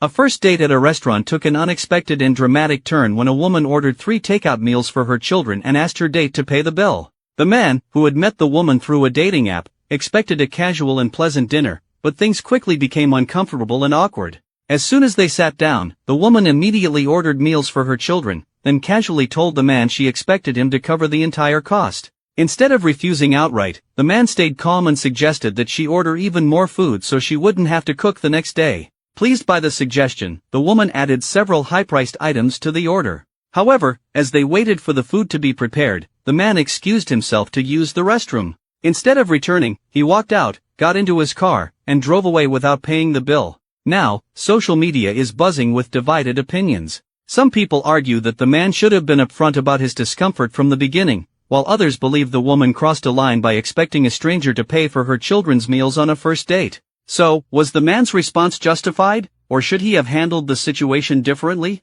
What do you think? You thought you were buying cotton socks. Turns out you were buying plastic. And this isn't a problem with one brand. This is what's happening right now on Walmart shelves.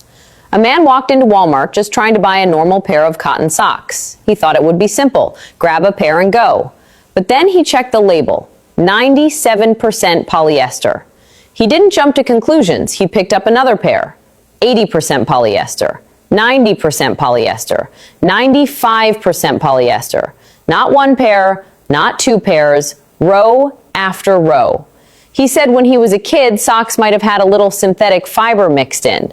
Now it's completely reversed. Cotton is the minority. Plastic is the standard. Some people say it's for durability. Some say it's about cutting costs. Others argue that when you have to read every label just to avoid plastic, consumers were never really informed. So what do you think this is? An upgrade or a quiet downgrade? An Ohio grandma shares a cleaning tip and dives into social media stardom. That's crazy. That's crazy ridiculous. Lisa Pack says her pool tends to get a little green, leaving her family feeling blue. My pool has never been clear. It's just doesn't stay clear for some reason. Until she says she tried a simple trick that requires no effort, no scrubbing, and fits in the palm of her hand. A Mr. Clean Magic Eraser. Magic Eraser, you put it in your skimmer basket. She left it there overnight, and when she checked the next morning, wada bing, wada boom, it was green and the pool was clear. Pack was so impressed with the results, she took to Facebook, posting a photo of the very green sponge along with an explanation of her cleaning hack. The idea made a huge splash. The viral, how it went viral, nobody else must have tried it. But it has worked, and now other people has tried it. Gosh, I bet you I've probably gotten about 100 responses saying that they've tried it. Of course, she says she still has to vacuum to pick up dirt and debris, but on the whole, she says keeping her pool clean is a breeze now. 9-year-old Scout, a stray mutt, was living at this animal shelter in Bel Air, Michigan, until he made his great escape. He would have climbed this chain link fence right here, and then shot down, and I'm assuming just jumped right over there or here. Scout then crossed this busy highway before running all the way to the Meadowbrook Medical Care Facility, where he walked right through the automatic doors and hopped on this couch. The staff at the nursing home returned Scout to the shelter, but the persistent pooch escaped 2 more times and found his way right back to the same nursing home couch. When Scout continued to show up here, we thought maybe it was meant to be. Jake. It was. Scout has now found his forever home. 82-year-old resident Shirley Sawyer says Scout helps her almost as much as the human doctors. If you're upset about something or everything's going wrong, he makes you feel better. Scout's very happy here. Dr. Scout goes on his rounds each day, visiting with his patients, and sometimes even sneaks in a game of fetch. State police say the couple living here after spending money that wasn't theirs. Investigators say Robert and Tiffany Williams had $120,000 deposited into their account at BB&T on May 31st through a mistake by a teller. But instead of contacting the bank about the deposit, the couple allegedly spent most of the money, all in 2.5 weeks between June 3rd through the 19th. Police say the Williams also used the money on bills, car repairs, cash purchases, and even gave $15,000 to friends in need of money. Once the bank realized its mistake, it transferred the $120,000 to the correct account. It contacted Tiffany Williams on June 20th and told her the couple had to pay back the $107,000 in overdraft fees they incurred. On June 21st, the bank called again. Tiffany said she and her husband would work out a payment plan. Court papers show that after those 2 initial phone calls from the bank, the couple had no contact with bank representatives, despite several attempts by the bank to reach them. The couple is now facing felony theft charges. She's a truck driver, gone for weeks at a time. When she recently returned from a job, her house was full of strangers. See, I have problems with squatters. So Toledo Torres went through the courts to get them kicked out. But just days before the eviction was supposed to happen, they took your home. Yep. And sold it. Yep. And left behind a big mess. Trash everywhere, the skirting thrown aside. They cut off all the electrical. All the boxes are gone. We tracked down the company hired to move the home, which led us here. Looks like we may have found our mobile home. Less than 7 miles away on Jorge Roman's family property. He says he had no idea the mobile home he bought for $6,000 wasn't for sale until I told him. How do you fix that? I really don't know. Roman says he bought the home from a couple who didn't have the title. He can't remember the guy's name. And what did he say his connection was to? He said that his mom's place. At a recent court hearing, a judge quickly ordered Toledo Torres' home be returned to her to see her home for the first time since it was stolen. Oh my God. You'd think if you order scallops, you'd get just that, scallops, right? Not always. We gathered samples of scallops from restaurants across the USA. Here at Fish House, a popular fish market in New York City, scallops are on prominent display. We ordered fried scallops. Then we sent them to Applied Food Technologies in Florida, where Molly Sims and her colleagues specialize in seafood DNA analysis.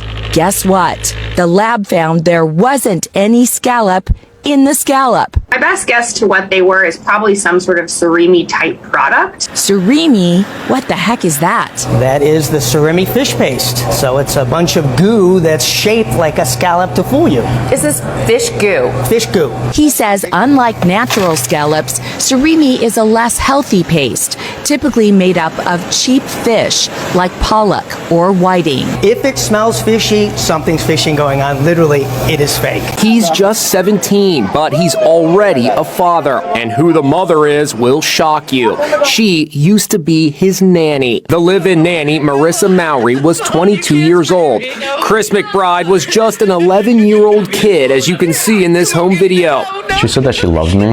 She said that she wanted to date, but she couldn't let anyone know. Did Marissa make you lie about this? Yeah, plenty of times. She said, you have to lie or else I'm gonna have to go away.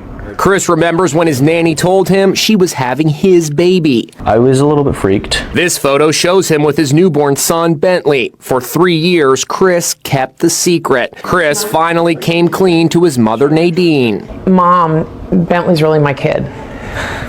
No, there's no way. When the results came back in, I went and threw up. The nanny was charged with multiple counts of sexual battery in Florida and was sentenced to 20 years in prison. This woman is holding a 6-month-old girl she found on the beach after the baby's parents allegedly left her alone for almost an hour. Police say the parents took a walk down the beach with 3 of their children, leaving their 6-month-old daughter all alone in a tent. A woman who was sunbathing nearby says she saw the baby all alone. She notified hotel staff and called 911.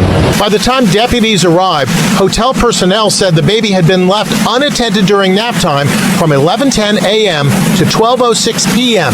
56 minutes. This wasn't just a mistaken mom has baby, no dad has baby, or we thought somebody else had baby. It essentially was the parents walked off with other children and left the baby without any care for that about an hour time frame. According to the police report, the dad told cops that the other 3 children had run off down the beach, so he and his wife went after them to go for a walk, leaving their sleeping infant in the tent unattended. He said they lost track of time and did not realize how long they had been gone. A McDonald's employee was fired after customers reported the employee drying a mop under the French fry heating lamps. The incident occurred at a McDonald's restaurant in Texas. Several customers saw an employee place a freshly used mop under the French fry warmer to dry. Directly below it were the fries about to be served to customers. Witnesses said that even after being reminded the action was inappropriate, the employee still did not change it. The customer stated this made them question the restaurant's hygiene and safety standards. They immediately recorded a video and filed a complaint with the restaurant. Management reviewed the report and spoke with the employee. The employee was terminated for violating basic sanitation rules. The manager also issued refunds and apologized to the customers. The video was posted on social media with the caption, "Does your fry have a mop flavor? It's today's special." The video quickly went viral. The restaurant location conducted a thorough deep cleaning and sanitation.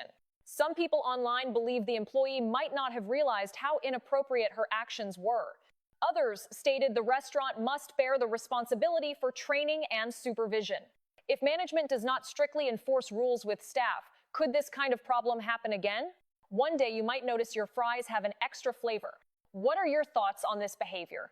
A man bought a Samsung TV from Walmart, only to discover it was a complete fake. Last week, Ross Potts went to his local Walmart to buy a new Samsung TV, but that evening when he opened the box, he immediately sensed something was wrong. Well, the first thing I noticed was the TV was wrapped in what appeared to be like saran wrap or moving wrap, which I thought was very odd. Ross said. When he tried to attach the legs, they wouldn't fit because metal plates were blocking the screws. Growing suspicious, Ross peeled off the label on the front, and underneath it said Hisense, not Samsung. Even the remote was the wrong brand. It said Element instead of Samsung. So I knew at that point something was really wrong. This was not the TV I was supposed to have. Worse yet, the TV gave off a strange odor, prompting a Walmart employee to ask, "Have you had this TV in a dumpster?" Ross hadn't, but apparently someone else had. It turned out that a previous customer had put an old TV into the box and returned it, and Walmart, unaware of the switch, resold it as new. An 80-year-old couple was evicted after their grandson sold their home without their knowledge. 2 years ago, when the elderly couple needed a personal loan, their grandson offered to help. He persuaded them to sign the deed to their house over to him. Losing the house brought unbelievable pain to the couple in their 80s. But the most painful part was how they lost it. They said they were deceived by their own grandson. Their neighbor, Doug Emerson, informed them that while Hank and Helen were out with their grandson one Sunday, a real estate agent was showing their house to potential buyers. Emerson conducted some investigation. He discovered the couple's beloved grandson had sold the house without their knowledge. The situation was worse than imagined. Not only was the house sold, but all the proceeds were gone. He took the $360,000. The grandson had also taken out a $65,000 loan and a $47,400 loan against the property. When the couple confronted their grandson, they were told he had left and never returned. Now, the couple faces eviction from the home they have lived in for 56 years. This is kind of the new look here in California. This is the neighbor's lawn behind me, but let's scoot over to the right here. Look at this lush emerald lawn. Well, how was it done? It was done with paint. If you drove by Bill Schaefer, you might give him a strange look too. On any given afternoon, you'll find him swaying back and forth. This brown lawn, his canvas, and this shiny nozzle, his paintbrush. The Degas of drought, if you will. That's pretty impressive. And Bill, who's always been an idea man and entrepreneur, quickly got to work forming his new company, Brown Lawn Green. That was 2 months ago.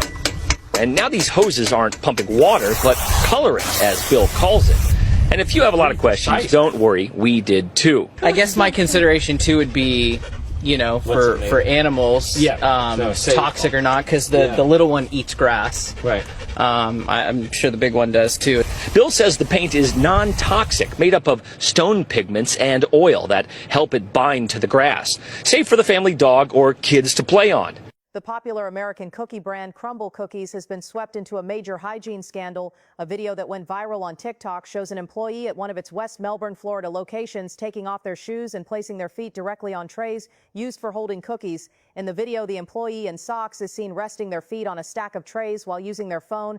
The act quickly sparked intense public disgust and anger, with many customers stating they were disgusted and vowing to switch to competitors. As the video's popularity skyrocketed, netizens demanded the specific store address be revealed so they could avoid it. After the incident gained traction, Crumbl Cookies' official TikTok account intervened with a response, calling the behavior at the store unbelievable and stating that an internal report had been filed and an apology extended to the video's poster. However, this failed to quell all doubts, with some consumers further criticizing the brand for its high pricing. Currently, the employee in question likely faces internal disciplinary action. This incident has not only plunged the brand into a PR crisis, but has also reignited public concern over back-of-house hygiene conditions in the food service industry.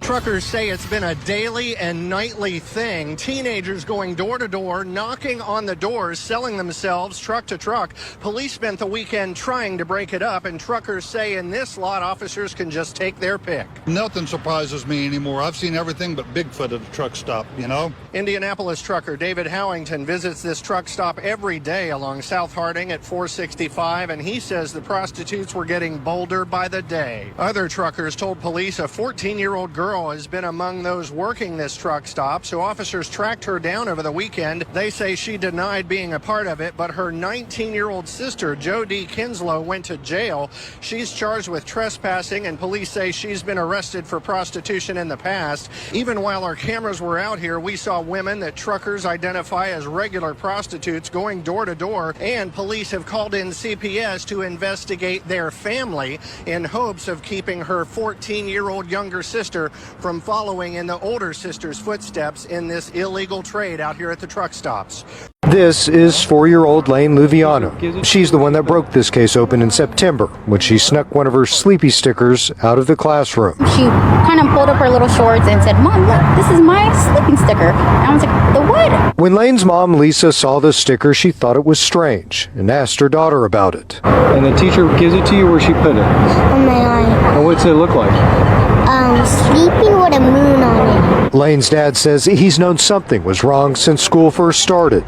They never notified the parents. So Lisa took matters into her own hands. She reached out to the other parents in Lane's class, sent them pictures of the patch to see if their kids were getting the stickers too. I showed it to my 4-year-old, and she said, yes, that's the Sleepy sticker. And if you read the ingredients on them, it has a lot of, it's just things I've never even heard of. And they're giving them drugs to make them sleep, to keep them quiet. Najala Abdullah tells us she'd noticed changes in her son, who told her he'd been getting the stickers too. She says he'd been crying, stopped eating, and was bringing home lunches that he hadn't touched. So you think it could be a crime? Most definitely. Yeah.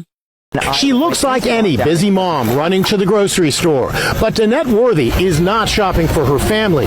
She's in charge of school lunches for 19,000 students in Tuscaloosa, Alabama.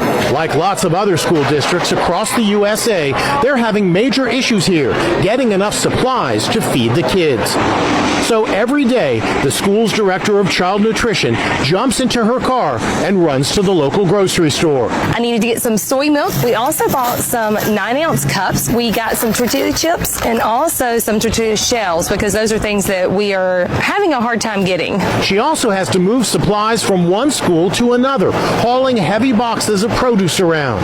And it's not just lunch food in short supply. Millions of paper plates and plastic forks and knives are stuck on container ships. And there are also shortages of cafeteria staff. How is that milk? Some kids at schools across the nation are taking to social media to complain about inedible food and sour milk. But in Tuscaloosa, there are no complaints.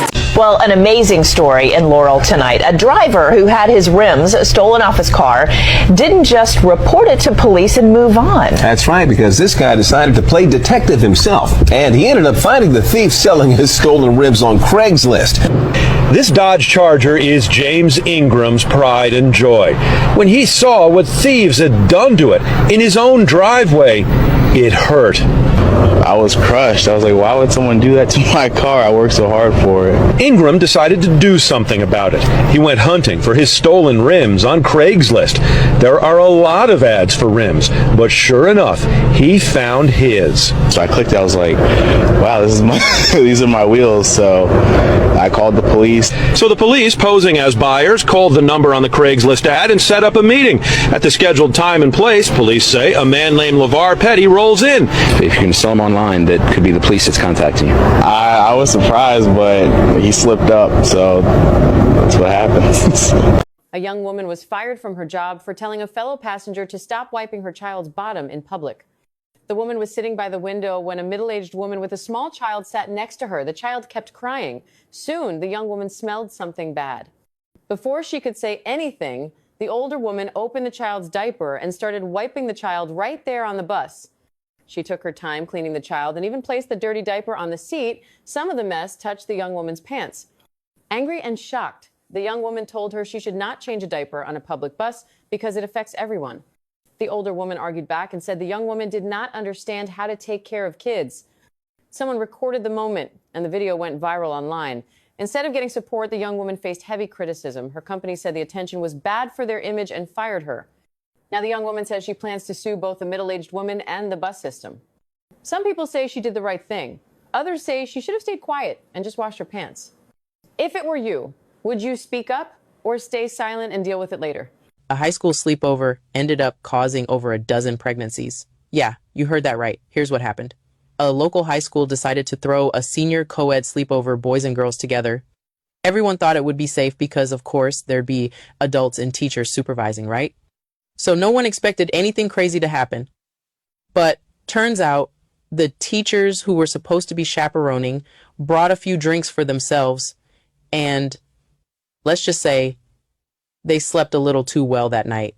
Meanwhile, the students started sneaking off into classrooms and empty halls, doing what teenagers with no supervision tend to do. A few days later, people noticed something strange. Some of the girls stopped showing up to school. They were going to the doctor to get pregnancy tests. Then it got even wilder. Parents started running into each other at the same clinics. And that's when everything clicked. Every single one of those pregnancies traced back to that one senior sleepover, over a dozen in total, all from one night. So now I gotta ask, who do you think is really to blame? That's when Richard Gilson started hitting glass outside his Jersey Shore home. That was actually in the ground, this jar. Near the glass was what he thought were root balls. He tossed them to the side, but days later discovered something strange about the object. One of those root balls popped up. Lo and behold, it wasn't a root ball. It was actually $1,000 wrapped in burlap. These are $100 rolls of 10s and 20s. And, you know, he had them all wrapped up in a $1,000 bundle. There were 2 wads of cash dating back to 1934. When we looked it up, the value of $2,000 back in 1934 was $40,000. Initially, Gilson thought the money must have been tied to a bank robbery some 9 decades earlier, but learned the property was owned by a James Dempsey during the Great Depression, and that the owner had asked his daughter to bury the money somewhere in the front yard. It's a lot of money, but it's not life-changing, obviously. I think the story's more interesting, the history of the fact that this fella did this 90-some years ago, and people had asked me, what are you going to do with it? A mother in Ohio is now being sued simply because she prepared breakfast for her son's classmate. It began when Maria Duran noticed her son leaving home each morning with an extra plate of food. When she finally asked why, he told her, "Mom, there's a boy in my class who never eats breakfast. He comes to school hungry every day." Hearing this, Maria started preparing 2 breakfasts every morning, one for her son and one for the quiet boy who often sat alone. The child accepted the meals gratefully, and for weeks, nothing seemed wrong. Until the day his parents found out. Instead of thanking Maria, they filed a complaint against her, accusing her of feeding their child without consent, and even claiming she might have been trying to harm their son with food they didn't approve of. The school confirmed the boy never had a reaction, never reported discomfort, and willingly ate the breakfast every single day. Maria was stunned. "We were homeless once. My son knows what hunger feels like. I never wanted another child to feel that." Southwest Airlines passengers were forced to attend an in-flight wedding, after which they filed a collective complaint against the airline. Last weekend, a couple decided to get married at 30,000 feet. They informed the flight attendants ahead of time, but no notice was given to the other passengers. Whether they wanted to or not, everyone on board became part of the event. Southwest said it is the airline of love and was happy to help make the wedding happen. But during the ceremony, passengers were told they could not use the restroom. Many said they had to hold it in and sit through the entire wedding, feeling very uncomfortable. After the couple kissed, the bride threw her bouquet into the aisle. Then a guest book was passed around for people to sign. Many people expressed online that they tried to put themselves in the shoes of the other passengers, saying that being a wedding hostage on a plane was simply insane. Some people disagreed and said any event is better than nothing because flights are boring, but others replied that watching a wedding where, no one is also boring. If you were a normal passenger on that flight, how would you feel? At a beachfront restaurant, they ordered a light lunch, 2 crab legs, 2 mojitos, and a bottle of water. She was amazed to see she was being charged 598 euros, or about $640. Brenda tells me she felt intimidated into paying. Were you scared that if you didn't pay the bill, something bad would actually happen to you? I did have that sense. Yeah, I said, I'm going to call the police. And that's when they said, you call the police. They will detain you in this country. You will not leave. So how much would the bill be here in the U.S.? Well, I went to a Red Lobster here in Times Square and ordered practically the same thing Brenda did. 2 orders of crab legs and 2 mojitos. The bill, $60. Judging from the TripAdvisor reviews for the restaurant in Mykonos, other tourists have experienced something similar. Felt ripped off, goes this remark. Another tourist says he was charged some ridiculous amount. Brenda says she loved Mykonos itself with one big regret. I should have never gone into that restaurant. A school cafeteria worker admits she did wrong, and she understands why she was fired. For 14 years, Debbie Solzman worked as a beloved lunch lady here at Denver Place Elementary School in Wilmington. She says she would upgrade the lunch of a child who didn't have enough money or give them extra food if they said they were still hungry. If they didn't have enough money on their account, they would get a cheese sandwich instead. When they got a free lunch, that would come back and say, Miss Debbie, I'm still hungry. Didn't you get your belly full for supper last night? And you don't know how many times they heard they didn't have supper that night. Solzman says she kept Post-it note IOUs and paid out of her own pocket for kids, but the district suspended and terminated her this February for, quote, not keeping track of her register and providing food to her grandchildren without payment, end quote. Solzman admits to giving her grandchildren extra food too, but says it wasn't just them. I broke the rule. I'm the one that broke the rule. This man took self-service to a whole new level. Alex Bowen snapped these selfies as he whipped up a late-night snack at a Waffle House when no one was there to take his order. As soon as I walked around the bar to go to the back, I noticed one employee sleeping there on that bar. I looked at her for a few seconds, and I thought about waking her up, but then I said, this employee's probably tired. I got you, fam. I'll take care of it. So he walked to the kitchen and cooked himself a giant Texas bacon cheese steak melt. It was 3 a.m. He gobbled the meal down and then left the Waffle House in West Columbia, South Carolina.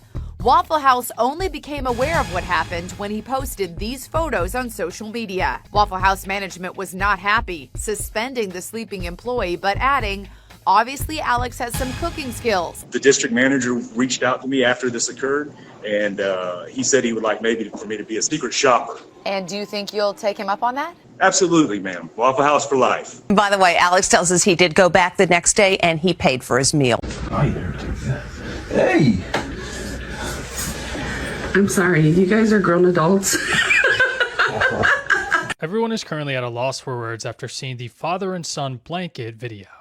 And honestly, for good reason. So for those of you that have not seen the video, recently a lady here on TikTok decided to record a video of her son and her son's stepfather sharing the blanket while in bed together. Now in the video, it appears that the both of them had no idea that she was recording them, and actually at the start of the video, you could hear the stepfather say something not appropriate to his stepson, and when he said that, he actually looked over and realized that he was being recorded. Almost immediately, he started to scramble under the blanket and just start to say like he was trying to take his stepson's phone or something like that, and you could just tell like he was up to no good while being under that blanket with his stepson. So yeah, just a really unsettling situation. It seems like the lady that recorded the video had no idea what was going on and uploaded it onto TikTok like, it was just a funny video, but it was far from funny. Something really weird was going on, and she's defending her husband, who was the stepdad in the video, saying that he was doing nothing wrong, but we all saw what we saw, and I'm curious to know your thoughts about all this. Before a snowstorm hit Texas, a woman bought all the milk in a store and was immediately questioned and criticized by others. But she merely remained silent. Smiling, she continued to settle the bill. But what she did next surprised everyone. She was misunderstood. She used the milk to make hot chocolate and handed it out to homeless people to help them get through the storm. At the time, people who didn't know the truth criticized her, saying there was a 2-item limit per person, yet she bought a large amount anyway. Some even accused her of hoarding the milk to resell it at a higher price during the disaster. The next day, someone filmed the same woman on the streets of Texas handing out food to people experiencing homelessness. Yes, it was the very woman who had bought all the milk. She took the milk home, did not resell it for profit. Instead, she helped people on the sidewalk, packaging the food she had prepared and distributing it to those in need. She is a very kind person, and she feels sorry for those who misunderstood her. She chose to remind everyone in her own way not to judge others too quickly, because you never know, someone might be quietly doing something you would never do yourself. What do you think? I'm sure you guys have seen the video that's going all over social media right now of the guy who went to Walmart and he picked up a 5-pound bag of potatoes, at least that's what it said. He put it in the scale, the Walmart scale, where you can put your individual fruits and vegetables, make sure you're getting the right amount, right, before you put it in a little green bag or whatnot. So he puts his 5-pound bag of potatoes on the scale and it comes up at like 3 pounds or 3.5 pounds, yet the bag says 5 and he's being charged for 5 pounds. This is something that Walmart is notorious for. I don't know if you guys have known this over the past couple of years, but there have been numerous instances where Walmart has basically overcharged you, whether it's with the pre-packaged fruits and vegetables or meats, saying they weigh this amount and then it turns out it weighs way less than that, but you're paying that full weight's price, or when they were having so many issues on their shelves where, let's say you went to buy a can of like green beans, let's go Del Monte green beans, and they're supposed to be 99 cents. You get up to the register and they ring up $1.09 or even When this mom bought a slinky, sparkly gown at Goodwill, little did she know how special it was in the annals of fashion history. The tag inside reads Black Tie by Oleg Cassini. Yup, the one and only Oleg Cassini. He's the designer who dressed Jacqueline Kennedy for JFK's inaugural ball in 1961. That's right, the man who put Jackie in that iconic cape and matching gown also made this sequined gown. So how much did mom of two Kansas Mahaki pay for this gem at the thrift store in Austin? $14.99. Do not have the words. Look at the detail. How did you find it? I saw a twinkle out of the corner of my eye and beeline straight to the dress. I had no idea what I had. I just knew that it was fabulous. I just typed in the name into Google search and it popped up with a bunch of pictures of Jackie Kennedy and I was like, oh wow. Jackie Kennedy adored Oleg Cassini. He made her the fashion icon we still admire to this day. A woman shopping in a clothing store was stunned when she saw a 92-year-old woman still working to pay the bills. So she decided to do something about it. She's still working at age 92. Muriel Connick is a sales associate at a Burlington store in Pompano Beach, Florida. She says after a lifetime of hard work, she still couldn't afford to retire. How come you weren't able to retire? Because I don't have enough of money to pay my bills and my trailer is falling apart. This kind-hearted shopper was shocked to see the elderly woman wheeling clothing racks at the store and clearing out the dressing room. I was dumbfounded that a woman at 92 could still be working and on her feet the entire time. April Steele is now organizing a GoFundMe account that has raised more than $60,000 for Muriel. Your kitchen is all working pretty good though? Yeah. Money she says she really needs to pay her bills and arrange repairs around her house. See, this is coming apart. Yes, I see that. The couple put in more than $10,000 worth of landscaping to their lawn, including these decorative white rocks. Now they may have to remove all of them. Association says these white rocks around Demarest and Jose Heinzen's home violate the neighborhood bylaws. The couple got a letter saying they have 2 weeks to remove the stones. To my amazement, we get a letter in the mail saying that, we can't have the white rocks. Like most HOAs, the Heinzens requires property owners to get approval before making certain changes to the exterior of their home, including landscaping. The Heinzens admit they didn't follow those rules. Their neighborhood bans white landscaping rocks. The HOA's management company told me in a statement, quote, Avalon Park was developed with traditional design principles that take into consideration the regional context. The Heinzens say they always work to keep their property in good shape. We take the initiative to give the house some curb appeal. We just had the house painted and everything without a letter from them. Mind you, we were probably one of the last ones in the neighborhood to paint the house, and we never got a letter about our house looking bad because we were always on top of it with pressure washing. The HOA tells us other rock colors are acceptable, and they can work with homeowners on their landscaping designs. If nothing is done, the battle over the rocks may end up in court. This woman is outraged after she says the airline lost her luggage and it ended up at this homeless encampment. This was horrible. Ani Gray says after traveling internationally for a month, she landed in Dallas, found her suitcase in this heap of bags, and checked it in for her connecting flight home. One day goes by, Friday, Saturday, Sunday, 4 days go by, and my bag is still not anywhere to be found. Fortunately, she had used an AirTag to track her suitcase. My bag went from Dallas to Denver, from Denver back to Dallas, and then from Dallas, it eventually made its way to Burbank. What happened next was truly incredible. Her AirTag showed her suitcase was on the move from Burbank Airport. She followed the path and found her stuff 8 miles away at a homeless encampment. I found a Target shopping cart being pushed by a homeless man with my toiletry bag, parts of my luggage. There's her yoga mat and her empty shoe bag. Who says she has a light bulb in her basement that's been working for 37 years. But we found something that's got Becky beat by a long shot. A light bulb that's been burning brightly for more than 116 years. We kid you not. It's been burning continuously since 1901. Modern fluorescent bulbs last about 20,000 hours. But this bulb at the Livermore Fire Department near San Jose, California, has been on for 1 million hours and counting. Think about that. It's been on through World War I and II, the moon landing, and 21 presidents, starting with McKinley right through Trump. Tom Bramall, a retired deputy fire chief, is in charge of looking after the bulb. You're not allowed to touch it, by the way. We don't even dust it off. So how is it possible that this bulb has been working for 41,666 days? For one thing, it was made in America. I suspect that this light bulb will continually burn another 100 years. Now that's craftsmanship. An alert from police. Someone is taking $1 bills and turning them into $100 bills. A cashier at Ohana Foods Hilo had a feeling something was off when a woman handed her a $100 bill on Saturday. And she proceeded to tell me that it's an old bill. But I had an old bill in one of our tip jars. And so I pulled out the old bill on the side and I was like, okay, it looks different. It's more of like a yellowish tone versus as the bill she gave me, it was black. Ramos marked the bill with the counterfeit pen. Yellow means real currency, so she was confused. I lifted it up one more time. And that's when I noticed the faded $1 marking. And I told her, I was like, this is a counterfeit bill. It's not $100 and I'm not able to give it back to you. I will have to report it to the HPD. The woman gave Ramos another $100 bill, saying the money was from her payroll. But Ramos saw that it was fake too. This precious little girl is a medical miracle.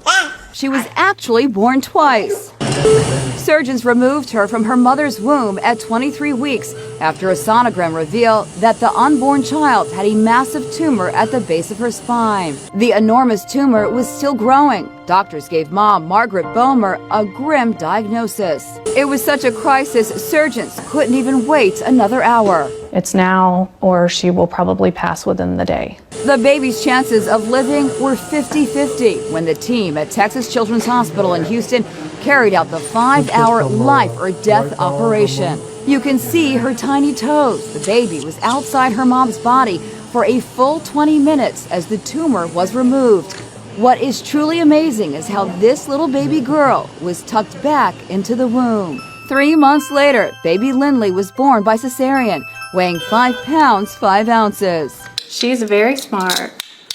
And here she is today at 17 months. When a North Texas man found an ATM skimmer, he didn't just call police, he took the device and he started his own investigation. Later, this experience was compiled into a post on Facebook, telling a surprising discovery that quickly attracted attention. The story happened next to the ATM machine in the convenience store. One Sunday afternoon, when photographer Daniel Rodriguez was about to insert a card to withdraw money, he noticed that the position of the card slot seemed to be abnormally offset. He pulled it and unexpectedly revealed a secret, an unusual green color underneath. This made him full of doubts. This is completely illogical. Out of professional habit, Daniel immediately recorded the process with a camera. Then he teamed up with a store clerk and used a knife to carefully pry off the skimming device installed on the ATM machine. While waiting for the police to arrive, he checked the surrounding environment again and found a hidden miniature camera, which was installed at a perfect angle to capture the customer's password input. Daniel took out the camera's memory card and inserted it into the computer. They quickly handed all the evidence to the police. A customer discovered an entire McDonald's running with only one female employee on duty.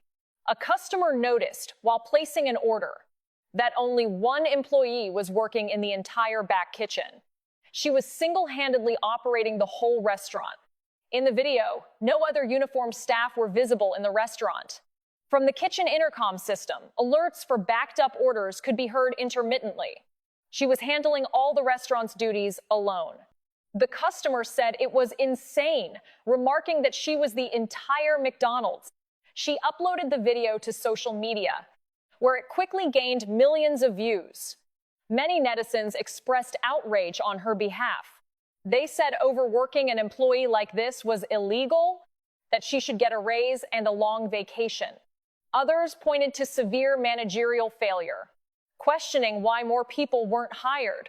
Some even joked, the manager is probably in the office playing Candy Crush on his phone.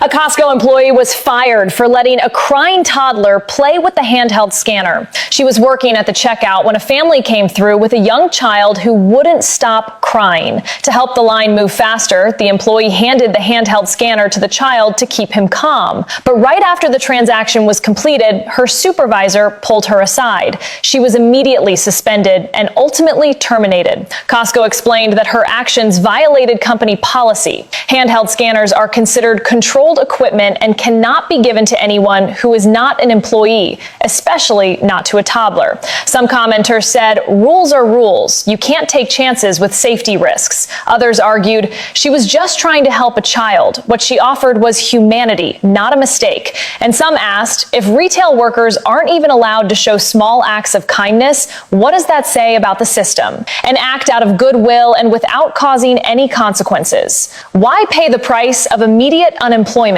Do you think the company's decision was reasonable? When this mom bought a slinky, sparkly gown at Goodwill, little did she know how special it was in the annals of fashion history. The tag inside reads Black Tie by Oleg Cassini. Yup, the one and only Oleg Cassini. He's the designer who dressed Jacqueline Kennedy for JFK's inaugural ball in 1961. That's right, the man who put Jackie in that iconic cape and matching gown also made this sequin gown. So how much did Mom of Two Kansas Mahaki pay for this gem at the thrift store in Austin? $14.99. Do not have the words. Look at the detail. How did you find it?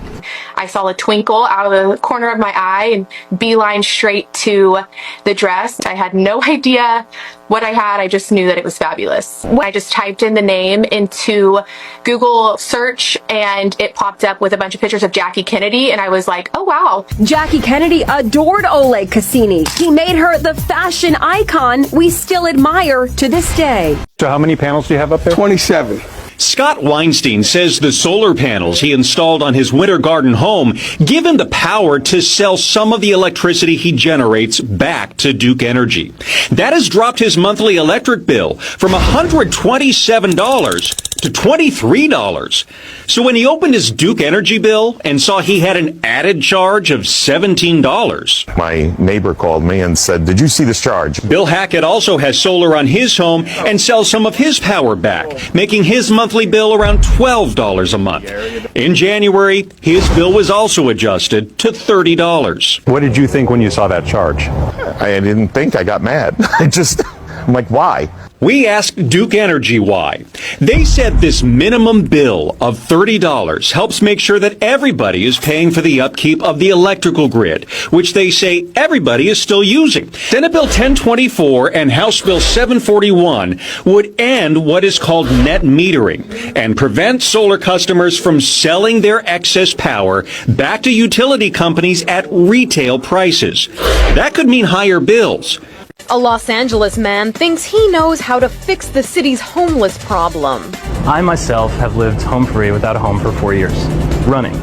TK Devine says he got his inspiration from, of all things, a portable toilet. Folks who are living it rough and living on the streets and are trying to make a better life for themselves need consistency. They need a good night's rest. That's why he thinks these portable units would make the perfect home for someone in need. Because even though they're small compared to the average apartment, his design covers every person's basic needs. I can fit a 6'1" frame comfortably, usually with my shoes off, as my mama taught me, right here on the bed. And it's as big as a twin bed. I cook myself a nice little meal or heat up some leftovers that were sitting in the fridge. The Porta Home is made out of a larger porta potty because it was designed for people with disabilities. But in order to create it, he had to remove the potty part of the porta potty and add another one in the back of the unit. It's a unique concept that he says has been met with caution. A police officer was fired after a video surfaced of him dancing with a student at school. Everyone initially thought it was just two people enjoying the fun of dancing, but what happened next sparked a massive uproar. The incident occurred at a middle school in a city in the United States. The officer was seen dancing with a female student during class, with the video showing the two happily coordinating, and the atmosphere was lighthearted and fun. However, after the video was posted on social media, it quickly attracted widespread attention. The school stated that, as an adult, the officer should set an example for the students and uphold professional conduct. The police department then launched an internal investigation into the officer and eventually decided to fire him. What is even more shocking is that the police department stated that the officer's behavior might have violated workplace ethics and could even impact the student's sense of safety. Did the officer truly cross the line? Should he be held accountable for his actions? What do you think about this case? Let us know your thoughts in the comments. A police officer was fired after a video surfaced of him dancing with a student at school. Everyone initially thought it was just two people enjoying the fun of dancing, but what happened next sparked a massive uproar. The incident occurred at a middle school in a city in the United States. The officer was seen dancing with a female student during class, with the video showing the two happily coordinating, and the atmosphere was lighthearted and fun. However, after the video was posted on social media, it quickly attracted widespread attention. The school stated that, as an adult, the officer should set an example for the students and uphold professional conduct. The police department then launched an internal investigation into the officer and eventually decided to fire him. What is even more shocking is that the police department stated that the officer's behavior might have violated workplace ethics and could even impact the student's sense of safety. Did the officer truly cross the line? Should he be held accountable for his actions? What do you think about this case? Let us know your thoughts in the comments. Whatever you guys need, we have it. The place where he stores hundreds of donated bottles of laundry detergent, fabric softener, and dryer sheets inside West Side High in Newark, New Jersey. My kids weren't coming to school. Good morning. What's up, baby? Good morning. Some of Cook's kids, he calls them all his babies, weren't showing up because they were wearing dirty clothes and getting bullied. I think we really put the microscope on basic needs of kids. How about giving somebody some clean clothes? Today, Westside has 5 commercial-grade washers and dryers. Principal Cook, who grew up in Newark, also started a program called Lights On. He opens his school from 6 to 11 p.m. on Fridays during the school year, and 3 nights a week during the summer. 6 p.m. to 11 p.m., you're supposed to be home eating dinner, doing homework. sleeping. That's not the case. My babies are taking care of their younger siblings. Their parents are either working hard and just got to take all these odd jobs, or the parents are not there at all. The kids use the gym, dance, and are fed warm meals. The video is disturbing. Beautiful. A 5-year-old special needs girl is heard crying after being hit with a shoe thrown across a classroom by a caregiver. In the background, at least one staff member is seen laughing. The incident happened January 16th. Michelle Jones and aunt were disgusted after seeing the footage just this week, more than 2 weeks after the incident. How do you have a business and you don't review the footage? Until the parent says something. Why do we have to wait for my niece to come and tell us, hey, my teacher hit me in the ear with a shoe? Beautiful had told her mom about the abuse the evening it happened. Her mother confronted the director of the state licensed childcare facility shortly after, but says they were slow to respond. The following day, she said that she went to the girl and she said, give me your story because I'm going to review the cameras. The girl's story was she was throwing shoes in another room that weren't supposed to be there, and Beautiful accidentally got hit in the ear with a shoe. We went straight to the daycare to get answers. Are you the director, ma'am? My school, what we stand for, it's not child abuse. We don't hire child abusers. The center's director, Danielle Williams, says after gathering the initial complaint from the parent, she went ahead and terminated Miss Emily, the teacher who threw the shoe at Beautiful. She suspended the other 2 adults in the room after they failed to report the issue. But after reviewing the footage, they have since been fired as well. I wouldn't have threw her a party if I knew no one was coming. A single mother spent $8,000 preparing a birthday party for her daughter, and multiple parents had confirmed they would attend. But on the day of the party, every one of them canceled. Was this planned? At the party, she went live. On camera, she cried, swore, and angrily called out the parents who didn't show up. She repeatedly emphasized that this wasn't about the money, but about the harm done to her child. Her emotions quickly shifted from disappointment to rage. Later, more details emerged. The mother said the party cost a total of $8,000. Invitations were sent out in advance. Several parents clearly said they would come. On the day of the birthday, the cake, balloons, and decorations were all ready. But as time passed, no one ever showed up. In the end, it was just the mother and her daughter. After the video spread online, debate erupted. Some people felt heartbroken for the child, saying a group no-show was cruel. Others questioned the mother, arguing that losing control on a live stream was inappropriate. What was meant to be a birthday party turned into a public emotional breakdown. When promises fall apart, should that kind of outburst be understood? What do you think? A salon owner who administered sedatives to clients for hair treatments has been arrested. The incident occurred at Tone Hair Salon in Raleigh, North Carolina, USA. Owner Lita Fazal used sedatives to detangle a client's severely matted hair. Footage shows the client lying on a bed connected to monitoring equipment while 4 stylists simultaneously worked on her tangled hair under sedation. Supporters argue this was well-intentioned assistance, suggesting the client may have been unable to manage her hair due to long-term illness, psychological issues, or life hardships. However, opposition is equally strong, arguing that unmanageable hair could simply be cut short, a straightforward, reversible, and low-risk solution. Countless chronic pain patients endure invasive treatments in hospitals while being denied pain relief. Yet in a hair salon, sedation is administered to untangle hair. This isn't compassion. It blurs medical boundaries and trivializes risks. The incident ultimately escalated to law enforcement intervention, resulting in the salon owner's arrest. Haircuts are not medical procedures, and sedation is certainly not a shortcut to solving life's difficulties. The misuse of sedatives only makes matters worse. This guy waited 18 hours for his flight. Everyone else on the plane had given up, and he ended up being the only passenger on the aircraft. I am the only person on the plane. How many bags do you have to load today, bro? Tell the one. The passenger was booked on an American Airlines flight from Oklahoma City to Charlotte that he says was delayed for 18 hours. When they did finally call his flight, he was the only one who showed up. I get to the gate and nobody's there except for the gate agent. And I looked at her and I said, "Did you already board everyone? Like, am I late?" And she goes, "No, honey, you're the only passenger on this flight." During the 2-hour journey, the flight attendants gave Phil Stringer their undivided personal attention. Did you get that? Yes. They gave me all the food and drink that I wanted. They let me sit wherever I wanted. Stringer says he's even become buddies with the crew. I got the phone numbers of the crew members. I mean, we're literally texting each other today. American Airlines tells Inside Edition, we know it can be frustrating when travel plans get delayed and are thankful for our crew members who went above and beyond to care for Mr. Stringer during his flight. This guy waited 18 hours for his flight. Everyone else on the plane had given up, and he ended up being the only passenger on the aircraft. I am the only person on the plane. How many bags do you have to load today, bro? Total of one.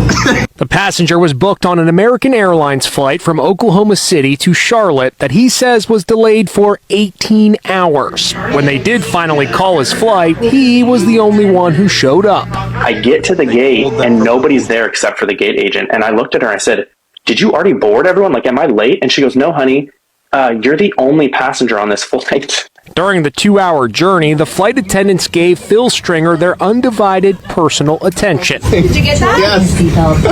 They gave me all the food and drink that I wanted. They let me sit wherever I wanted. Stringer says he's even become buddies with the crew. I got the phone numbers of the crew members. I mean, we're literally texting each other today. American Airlines tells Inside Edition, we know it can be frustrating when travel plans get delayed and are thankful for our crew members who went above and beyond to care for Mr. Stringer during his flight. Police say a couple left 2 big bills on the table, enough to make it seem like they were leaving a decent tip, when in fact, they were doing the opposite. They walked through the doors just before closing time Monday night. They're like, hey, you're open, great. At the Buffalo Wild Wings on Montgomery and Wyoming. She has a real nice smile on her face. The woman even raised her hands when staff announced they were still open. They sit down, and it's a family. It's a mother, a guy, and a child. Management tells us they were the only 3 paying customers left in the restaurant, or so they thought. They walk into the restaurant, befriend the waitress. They order over $100 worth of food. 2 large orders of wings, a sampler plate, dessert, drinks to go, and more. They leave $150 on the table. The other server sees this and thinks, well, that family's paying for the meal. My friend's about to get a really large tip. This is really good. Just 1 minute to realize that money was fake. But they say what's even more concerning. They're using their child as a ruse. A man who paid a doctor bill with 2,500 pennies might need $14,000 more to pay his fine.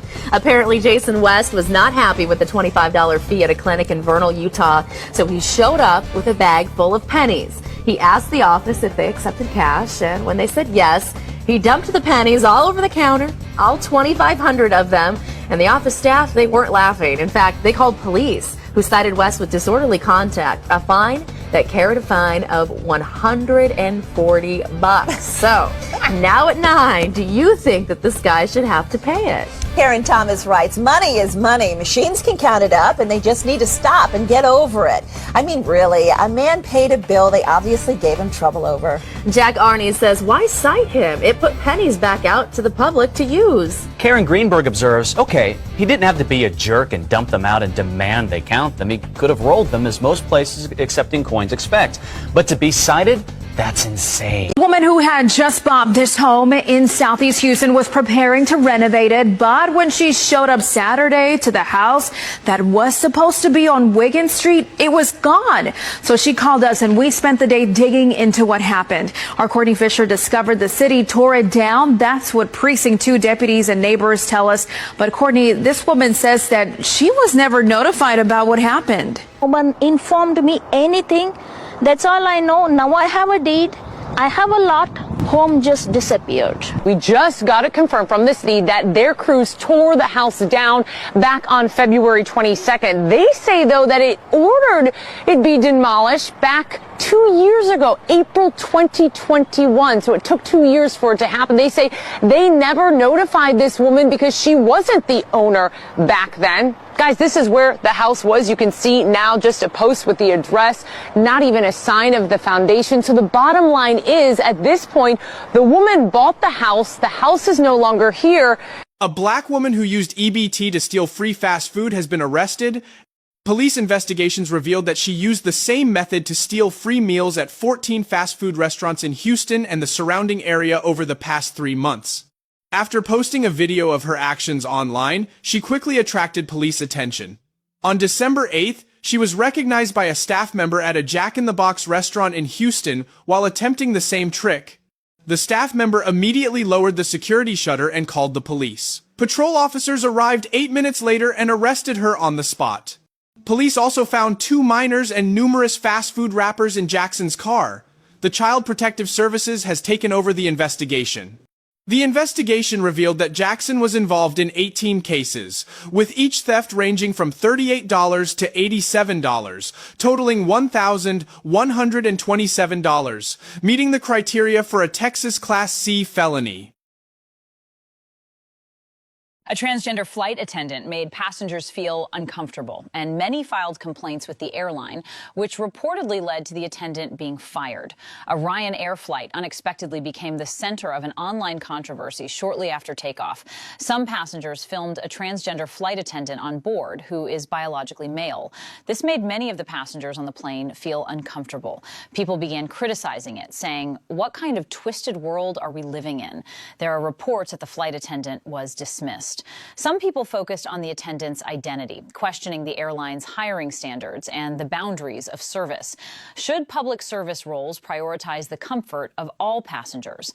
On the other side, people argued that this is about freedom of dress and should not be a reason for exclusion or targeting.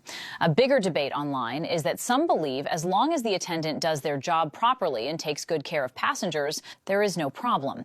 But many others say they find it disgusting. What do you think about this? A 19-year-old out to buy his grandfather some socks came across a bag with $135,000 just sitting near a Wells Fargo ATM in Albuquerque.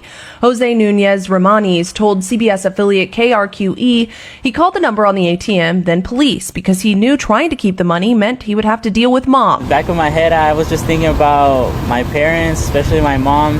What would she would do if I came home with the money, and what she would do with her chancla to hit me. It turns out the Wells Fargo subcontractor whose job it is to fill the ATM left the cash there by accident. The mayor and police chief recognized Nunez for doing the right thing when no one was looking and invited him to apply as a public safety officer while still in school. Nunez also got a $500 check from New Mexico energy provider PNM, a gift card, and $500 cash from a local restaurant. Ryan Erlacher.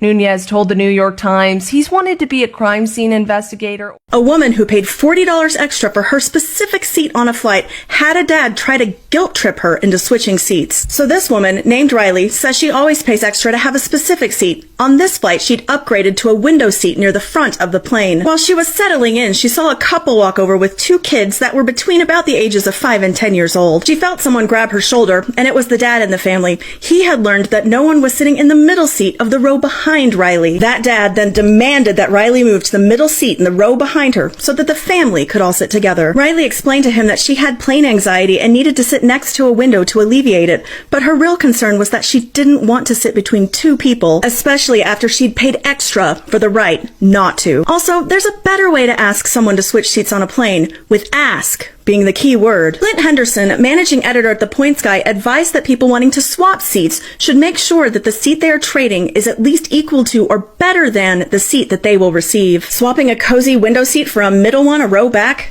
Definitely a downgrade. The dad was upset when Riley had no plans to move seats, and she told him that he could maybe move and sit in the middle seat behind so that the mom and the kids could at least sit together. What would you do in this woman's situation? I'm sure you guys have seen the video that's going all over social media right now of the guy who went to Walmart and he picked up a 5-pound bag of potatoes, at least that's what it said. He put it in the scale, the Walmart scale, where you can put your individual fruits and vegetables, make sure you're getting the right amount, right, before you put it in the little green bag or whatnot. So he puts this 5-pound bag of potatoes on the scale and it comes up at like 3 pounds or 3.5 pounds, yet the bag says 5 and he's being charged for 5 pounds. This is something that Walmart is notorious for. I don't know if you guys have known this over the past couple of years, but there have been numerous instances where Walmart has basically overcharged you, whether it's with the pre-packaged fruits and vegetables or meats, saying they weigh this amount and then it turns out it weighs way less than that, but you're paying that full weight's price, or when they were having so many issues on their shelves where, let's say you went to buy a can of like green beans, let's go Del Monte green beans, and they're supposed to be 99 cents. You get up to the register and they ring up $1.09 or even Okay, but then you shouldn't eat it, especially when it was explained to you. The woman attempted to enjoy free pizza by filing a complaint. The incident occurred at a pizza restaurant in Minnesota. Only after consuming a significant portion of the meal did she claim the pizza was dry and hard, demanding a refund. During her discussion with the manager, she first questioned the portion size, implying the restaurant had allocated it unfairly. Comparing it to McDonald's and stating it was like eating 3/4 of a meal set, the manager patiently but firmly explained the details. Under company policy, no refunds or replacements could be issued after the customer had consumed most of the meal. He reiterated that these rules had been fully explained twice during the initial phone call. The woman remained unsatisfied and insisted on speaking to a higher-level supervisor. The manager clarified he was the on-duty manager and suggested formal complaint channels for any disputes. After the video surfaced, the clip quickly spread online. Supporters of the woman argued that customers have the right to question unsatisfactory food rather than being dismissed with company policy as a shield. However, another group of netizens bluntly stated that complaining after eating most of the pizza essentially amounts to trying to get a free meal, which is neither honest nor reasonable. This seemingly ordinary pizza dispute continues to escalate. What are your thoughts? A 72-year-old woman up since 4 this morning, scraping all the snow and ice off of her 45-foot driveway. And she was scolded by the Public Works driver operating the plow, and he called police. Whatever they plow into the front of your driveway, you take that across the street. But basically, you're saying the only snow that you take across the street is the snow that they plow and push into your driveway? Yes, sir. Scolded for shoveling. What did she do? She only shoveled her 45-foot driveway. Trilko is 72 years old and started the task hours before sunrise. I can't believe you did all this shoveling by yourself. Usually I do both, but not today. How long did it take you to shovel your driveway?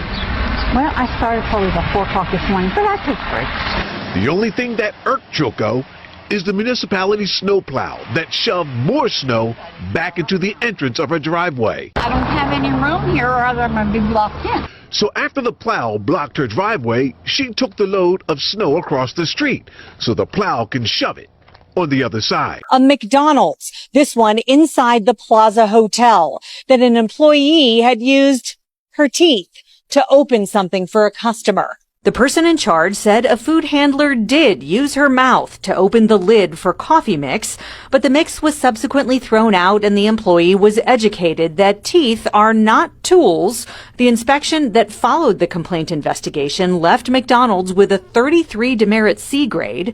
Violations included improper hand washing by multiple employees, a soiled citrus slicer and spatula, and an insect zapper right above hamburger buns. There was also an issue with food freshness, or the lack thereof. Sausage and egg burritos prepared 8 hours earlier were still in the display cooler and were deep in the temperature danger zone. But their corporate office sent a statement saying the health and safety of our customers and employees are top priorities, which includes operating a safe and clean restaurant. As soon as we received the report, we took immediate actions and addressed all issues. A TikTok creator is facing a lawsuit after posting a controversial hotel hack online. Tara Woodcox, who describes herself as a health and nutrition blogger, shared a video showing people how to wash underwear using a hotel coffee maker while traveling. In the video, Tara explains that if you run out of clean underwear, you can place it inside the coffee filter compartment, close the lid, and press the brew button. The machine then sprays hot water over the fabric. She suggests drying the underwear with a bathroom hairdryer before wearing it again. The video quickly went viral. Many viewers said this is exactly why they avoid using hotel coffee machines. Days later, several guests realized they had stayed at the same hotel as Tara and had already used the in-room coffee makers. Some filed complaints and demanded compensation. To calm the situation, the hotel reportedly offered refunds to recent guests and replaced all coffee machines on the property. The hotel has now filed a lawsuit against Tara Woodcox, seeking about $1 million in damages for financial loss and reputational harm. The story has sparked debate online about responsibility and hygiene while traveling. After hearing this, would you still use a hotel coffee machine? After her family ordered pizzas instead of eating her $15,000 vegan wedding catering. bride shared on Reddit that her and her now husband have been vegan for the past 3 years, so it only made sense that they have an all-vegan wedding reception. The bride and groom worked with a chef for months to create a gourmet 5-course meal that just so happened to also be vegan. And the catering cost a pretty penny at $15,000. The bride and groom also kept the wedding menu a secret from guests so that they could enjoy it without prejudice. When the wedding came around, everything was going according to plan until the bride noticed that her brother Tom was not in his assigned seat during the reception. 20 minutes later, Tom returned carrying 20 boxes of pizza with his cousins and distributed it to the guests, saying that it was real food. She confronted her brother, who said that their aunt had texted him saying that all the food was vegetables and that they couldn't let people go hungry at a wedding. People treated the reception dinner as a joke, and the bride's mother-in-law even posted on Facebook saying that her son's wedding was saved by pizza because the bride tried to force everyone to eat rabbit food. People on Reddit accused the bride of deliberately hiding the menu. Tells the ring her ex gave her. Then the jeweler tells her this. After going through a heartbreaking breakup, Melissa decides it's time to move on, including getting rid of the exquisite ring her ex gave her. With a heavy heart, she walks into a jewelry store hoping to sell the ring and make some money. The jeweler, Harris, reacts in a way that leaves her confused. Wait here, I'll be right back, he says, taking the ring into the back room. Melissa stands alone at the counter, still unaware of the horrifying truth that awaits her. After a few minutes, Harris reappears. Melissa, I hope you don't mind, but I want to ask you a personal question. Where did you get this ring? He asks, looking her straight in the eye with a serious tone. My ex-boyfriend gave it to me a few years ago, she replies, explaining that they are no longer together. Do you know where he got this ring? She asked, carefully phrasing the question. Melissa shook her head, assuming she had bought it at a jewelry store. Suddenly, he heard Harris say, "Thank you for coming right away, she's right there." She was shocked and confused for a moment when she realized the police were standing nearby. "Miss, I'm afraid you'll have to come with me," the police officer said to Melissa. I could hardly believe what I was hearing.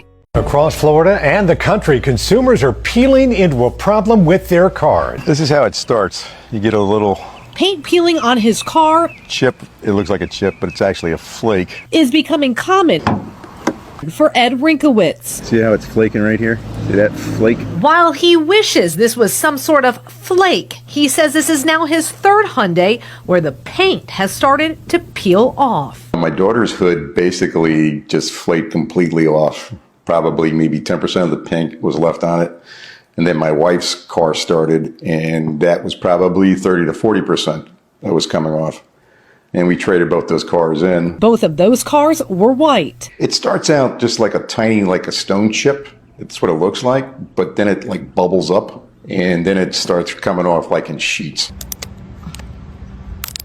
Many of you also reached out telling us about peeling paint. Then we uncovered Facebook groups with thousands of members across the country saying the same thing happened to them. From Hyundai to Kia to Toyota and Chevy, a majority of the cars were white. Imagine having $3 billion in cash sitting in front of you, teasing you that you couldn't use.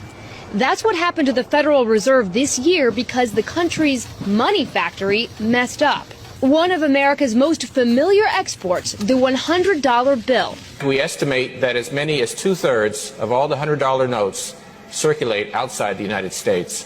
According to currency expert Ben Mazada, it's certainly one of the most valuable bills to counterfeit.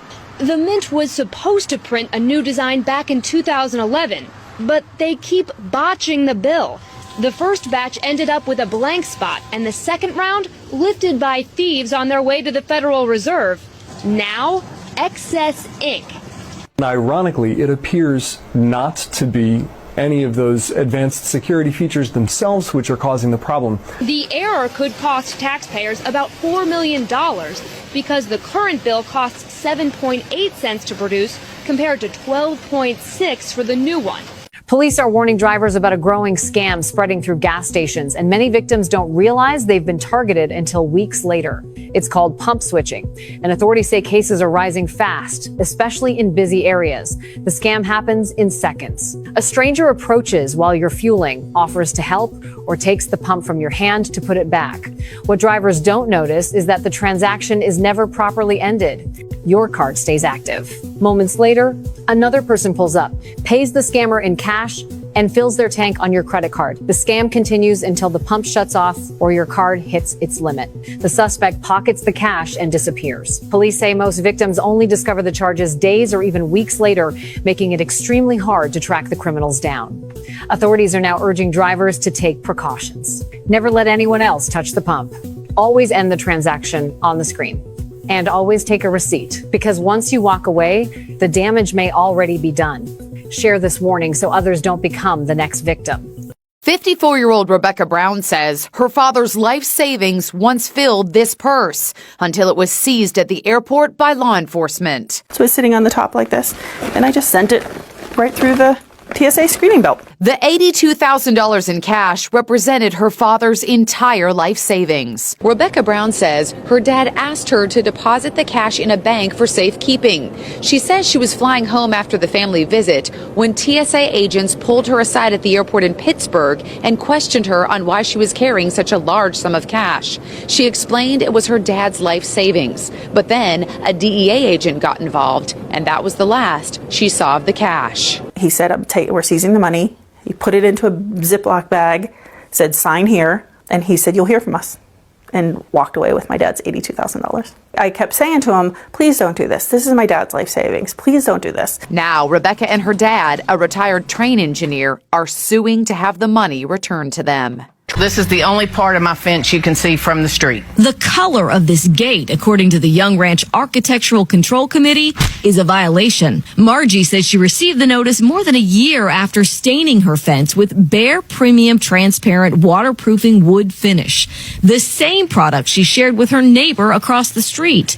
Margie says the HOA approved the neighbor's use of it, but her application was denied. We took a drive around the neighborhood and found fence after fence that appear to be stained with the same protective coating. But Margie couldn't get an answer as to why hers is not allowed. How do they approve one but not approve another when it's the exact same materials? Houston attorney David Kahn specializes in homeowners' property rights and says while the HOA can send violation notices and even levy fines against Margie, they wouldn't likely hold up in court.